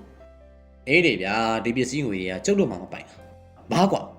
ဝါကြီးထံကစိန်လောင်နဲ့အာမေးနေတာပါကြည့်စမ်းဒါတွေအားလုံးကိုမပြီးပြေးမှာလေလူတွေရဲ့ယုံကြည်မှုတွေလူတွေရဲ့အထင်ကြီးမှုတွေလူတွေရဲ့အားကိုအားထားပြုမှုတွေအားလုံးကိုအလွယ်သုံးသားပြုပြီးထွက်ပြေးတယ်ဝါကြီးလည်းကျော်ကိုရဲ့ပြုမှုကိုမခံမရနိုင်ဖြစ်သွားပါလေဟဲ့ကောင်ဒါတော့မင်းလုံးဝမလုပ်သင့်ဘူးကွာတို့လို့လုပ်ပါဗျာမလုပ်နိုင်ဘူးဟဲ့ကောင်မင်းပြန်ပြီးစဉ်းစားကြည့်ဒီဆိုင်လေးတစ်ဆိုင်နဲ့တို့တက်လို့လူကြီးတူကောင်လို့လှုပ်ရှားလို့ရနေတယ်ကွာဘာမှလှုပ်ရှားလို့မရဘူးဆိုင်ကန်းကိုတလာလေးပဲငှားထားတာဟင်ကျော်ကိုစကားကြောင့်ဝါကြီးဘာမှဆက်ပြောလို့မရမှမသိဖြစ်သွားပါလေသူပြောတယ်လေဟုတ်သားပါဆိုင်ကန်းကတလာလေးငှားထားတာပါကဲခံများကိုရှယ်ယာထည့်တဲ့ငွေတွေသွားယူအချိန်ရှိတော့လက်ကြရအောင်အဲ့လိုဆိုတော့ဝါကြီးမဟုတ်သေးဘူးကွာဒီဆိုင်ကန်းကိုထပ်ငှားရင်ကျုပ်စုံစမ်းပြီးပြီဘိန်းနှခမ်းပဲပြန်ငှားလို့ရမယ်အလေခမ်းဦးမင်းနိုင်ဝယ်ထားလိုက်ပြီဟင်ဒါဆိုဒီနေရာမှာဒီလိုလွတ်လို့ရှာမှန်းသိတော့ကျုပ်တို့စီပါဝင်ဖြစ်တဲ့သဘောပဲဗျမကြခင်သူ့ရှယ်ယာပြန်ထုတ်လိုက်ပြီပြီးရင်သူ့ဘာသာသူဒီနေရာမှာစိုင်ပြန်ပြီးတည်လိုက်ပြီအဲ့တော့ကြာရင်ကျုပ်တို့စီဝင်ထားတဲ့ရှယ်ယာရှင်တွေသူ့စီတေချာပေါက်ပြန်ဝင်လိုက်ပြီအဲ့တော့ကြာမှကျုပ်တို့မှာအခွန်ကြီးပဲရှိမယ်လူတွေတိကုန်ကြလိမ့်မယ်အော်အဲ့တော့မှဝါကြီးရှင်းသွားပါလေကဲပြောနေကြတယ်ဗျာပိုက်ဆံတွေတွားယူလက်ရအောင်ဝါကြီးလည်းမငင်းနိုင်ပါဘူးအချင်းတွေကကျုပ်ကိုပြောတဲ့အတိုင်းဖြစ်နေပြီပေါ့လက်မခံလို့မဖြစ်လက်ခံဖို့ပဲရှိပါလေဒါကြောင့်လေညကဖြည်းဖြည်းလေးလေးအေးနေပါလေကုန်ပစ္စည်းတွေငွေတွေပြည့်တင်ထားတဲ့ကားပေါ်မှာဝါကြီးနဲ့ကျုပ်ကိုခက်ညင်ညင်လေးလိုက်ပါလာကြပါလေ မန်နေဂျာမှာဟောင်းလောင်းပေါက်ဖြစ်နေတဲ့လင်းစိန်ဆိုင်ကြီးကိုကြည့်ရင်လူတွေအံ့အားသင့်မှမြင်ရောင်နေမိပါလေကျော်ကိုကြည့်တော့စီးကရက်လေးလက်ချညှက်ပြီးအေးနေပါလေမနဲ့ကြရင်ဒိုးဆိုင်ကြီးဟောင်းလောင်းပေါက်ဖြစ်နေဟိုလူတွေဘလောက်တော့စွေးစိခုံမသိဘူးကွာငါတို့နောက်လေလိုက်ချင်လိုက်လာကြမှာနော်ဘာရေးစကားကိုကျော်ကိုကပြောလိုက်ပါလေမသိနိုင်ပါဘူးဘာလို့လဲမနေ့တည်းကဒီနေ့ဆိုင်ပိတ်မယ်လို့သတင်းလွှင့်ထားပြီးသားလေဒါကြောင့်ကျုပ်တို့ပြောက်သွားတာသူတို့ချက်ချင်းမသိနိုင်သေးဘူး။အော်တဲလေအကွက်စီတဲ့ကောင်ပါလား။ဒီလိုအုံနောက်မျိုးနဲ့ကောင်းကောင်းဝဲတာလှုပ်ဆောင်နေအစိုးရကြီးပွားတိုးတက်မှာအေးကံပါအခုတော့အေးဗျာကျုပ်လည်းစဉ်းစားမိတယ်ကျော်ကိုရဲ့စကားပါဝါကြီးဝေးကြည့်လိုက်ပါလိကျွန်တော်တို့ဒီလိုပဲဟိုပြေးတီပြေးလှုပ်နေတာကျုပ်တော့မုန်းလာပြီဗျာအဲ့တော့ကျော်ကိုစီးကရက်ကိုရှိုက်ခွာလိုက်ပါလိပြီးမှကောင်းကုန်မော့ပြီမိကိုမှုတ်ထုတ်လိုက်ရင်လည်းပြီဒီကပြန်ရင်ကျုပ်တို့အမှန်တကယ်ကောင်းကောင်းဝေးလှုပ်ဆောင်အောင်ပဲဗျာကျော်ကိုရဲ့စကားကြောင့်ဝါကြီးဝမ်းသာအားရဖြစ်သွားပြီးကျော်ကိုလက်ကိုဆွဲဟာကျေးဇူးတင်လိုက်တာကွာဟုတ်တယ်ကွာဒီကပြန်ရင်ကောင်းကောင်းဝယ်တစ်ခုခုတော့လှုပ်ရှားကြတာပေါ့ကွာဒါနဲ့ဘာလှုပ်ရှားမှာလဲကျွန်တော်လည်းစဉ်းစားရဗျာဟိုမှာလေကိုပိုင်တိုက်ခန်းရှိနေပြီဒီရောဒီကပါလာတဲ့ပစ္စည်းတွေနဲ့ဟိုမှာစတိုးဆိုင်ပြန်ဖွင့်ရအောင်ကောင်းလိုက်လေကွာဈေးရောက်ရတာငါဝါသနာပါတယ်ကွာနောက်ပြီးမင်းကြံစီနေတာပေါင်းပြီးတို့လင်းစိန်ဆိုင်ကိုပြန်ပြီးထုတော့မကောင်းဘူးလားသူစကားကိုကြောက်ကိုကကောင်းခံရနိုင်ရင်မကောင်းဘူးဗျာဝါကြီးကမျက်မှောင်ကျုပ်ကြည့်ဘာဖြစ်လို့လဲကွာကြောက်ကိုကနေရာထိုင်ပြင်လိုက်ဘာဖြစ်ရမလဲဗျာလင်းစိန်ဆိုတာလိန်စိန်ကိုပြောတာဗျာဟင်အဲ့ဒါကြောင့်စိုင်းနာမေကိုပြောင်းသွားပြီဝါကြီးကကောင်းကုတ်ပြီးစဉ်းစားလိုက်ပါလေဟုတ်တာလင်းစိန်ဆိုတာစကလိန်နဲ့လိန်စိန်ကိုပြောတာပါဘာမှလင်းဝေပြီးရင်စိတ်ထိရတာမဟုတ်ပါဘူးဝါကြီးတပြင်းချလိုက်ပါလေနောက်မှဒါနဲ့နေပါအောင်ကွာငါတို့ဘယ်ထိရောက်မှလွတ်လပ်ပါလေသူ့အမေကိုကြောက်ကိုကပြုံးရင်လိုက်ပြီမဝေးတော့ပါဘူးဗျာဟောမှမြင်နေရတဲ့မော်လမြိုင်တရားကြီးကိုကြော်သွားရင်ရှာပြီဝါကြီးကြည့်လိုက်တော့ဒိုင်းဝင်ကင်းကနေမော်လမြိုင်တရားဘက်ကိုကားခွင့်နေပါပြီကြောက်ကိုကတရားကိုလက်ညှိုးထွေးရင်အဲ့ဒီတရားကြီးကိုကြော်ဖြတ်ပြီးရင်ကျွန်တော်တို့ဘလို့မှလိုက်ဖို့မလွယ်တော့မော်လမြိုင်မျိုးကကျုပ်တို့ထွက်သွားပြီအဲ့ဒီတရားကြီးဟင်ကြောက်ကိုစကားမဆုံးလိုက်ပါဘူးအားတဲ့သွားသူ့စကားရက်သွားပါလိဝါကြီးလည်းတရားကိုကြည့်လိုက်တော့ဟာညအချိန်မှာပိတ်ထားတဲ့တရားပါ